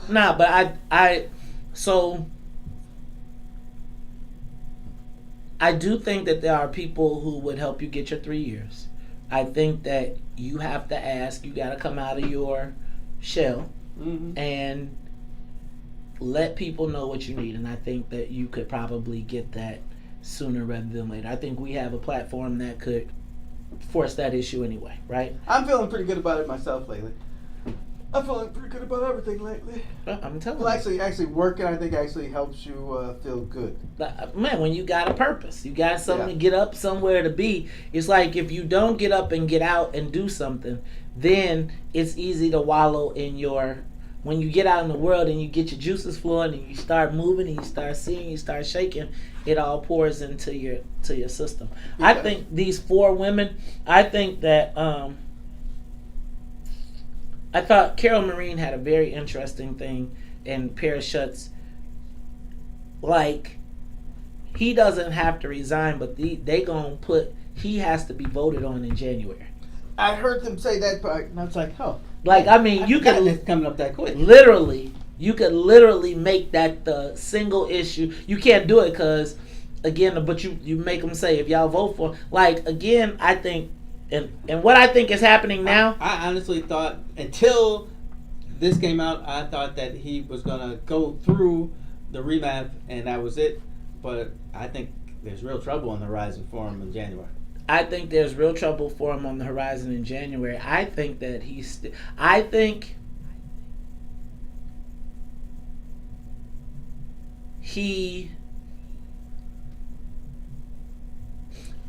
I think that we have so much fear and intimidation from him that you can't see the forest through the trees, right? Well, being the party chair, that really changed everything. The speaker, I think it's going to be Michael Ray Richardson. I know you're not a basketball guy, but when the Knicks were good and he was playing really well, and then they started losing, and he said to a reporter, the ship be sinking.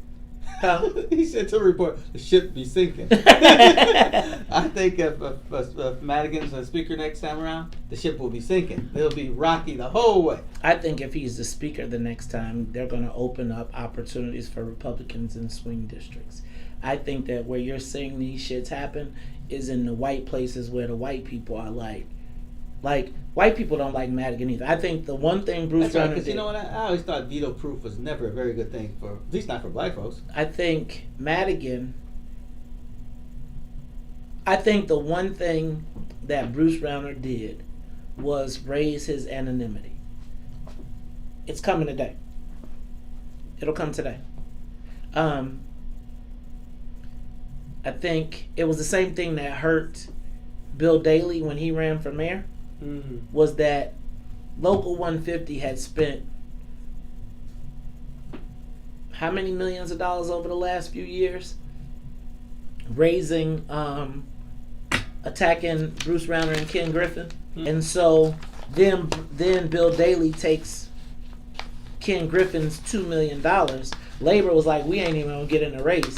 Then you go find our enemy and take it, and you walk into our meeting and say, I'm cutting all your fucking pensions. You could have just kept your mouth shut, one, and then that's what made Labor spend another $1 million to drag his ass down. right? Oh, I didn't know. And they spent $1 million. When he came into their meeting and said, "I'm cutting all y'all pensions," he had he thought he was Richard Daley. Right, already. And that was when they was like, man, we didn't have no choice in this race, but you just came in and said you coming to attack us specifically. So I think what happens for Madigan is he's not anonymous. And I think, like, I think what you're looking at is people that could be potentially targets, saying, my opponent can put Madigan on the ballot and I'm going to be running against Madigan. Yes, I think you're right. There's going to be all these districts where it's not about you anymore. It's all about him. Will you support the speaker? And you're right. He has become the face of bad government. So yeah, I mean, he's literally the face of, like, not just the black people. Like, I'm black mad. White people are like, wait, I got to pay how much for? White people are looking at like, wait, what are my property taxes again?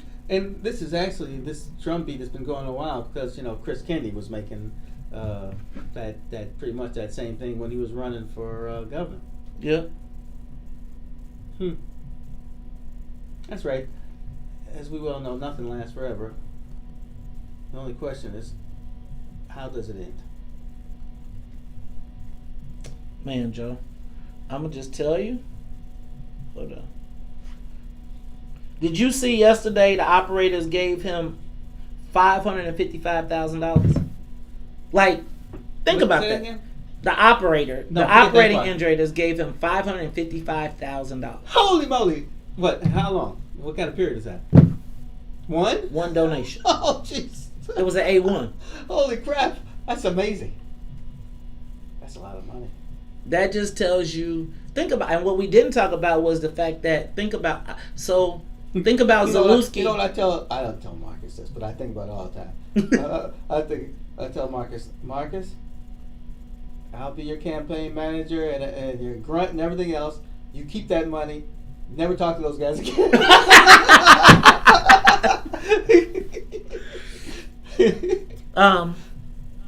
I just think, man, we're gonna have, like, the white boys will pay whatever they need. I mean, because they need one answer. And that $555,000 is a marker for the next speaker. It's like, man, even in the midst, I still got this, and we're still going to be the players. Yeah, they will. It's funny, I hear your guy's name mentioned by Labor as their choice. I heard that's why choice for what? And I was thinking, like, boy, that would really fuck us bad. Clearly. I'd be fine. I bet you would. But I think I forget the group. But that's that, and that's exactly why they want him. Right? Like, that's exactly why they like, man, and we could see giving him $1 million. Right? That's because that's why he was put there to chair the board. Like, I feel like they're setting up so that they can still stay in control. All right. And so if you take the spot, but you take the spot with the goal of still leaving them in control, again, why do I vote for black people? Like, if we're never going to get a pro-black person, why do I keep voting for black candidates?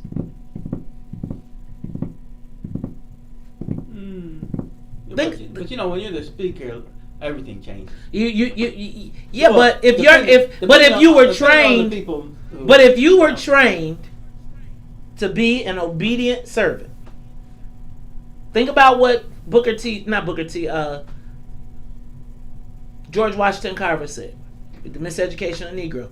If you train him to go in the back door, you don't even have to teach him; he'll just go there.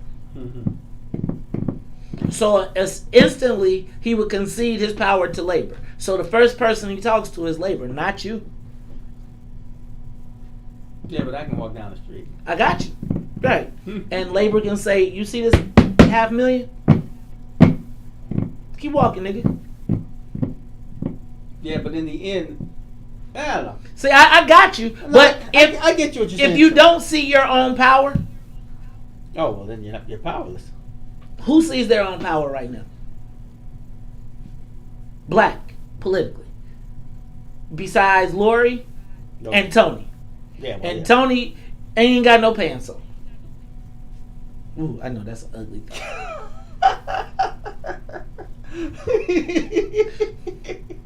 Yeah. Oh man, that's kind of funny actually. Kind of scary actually.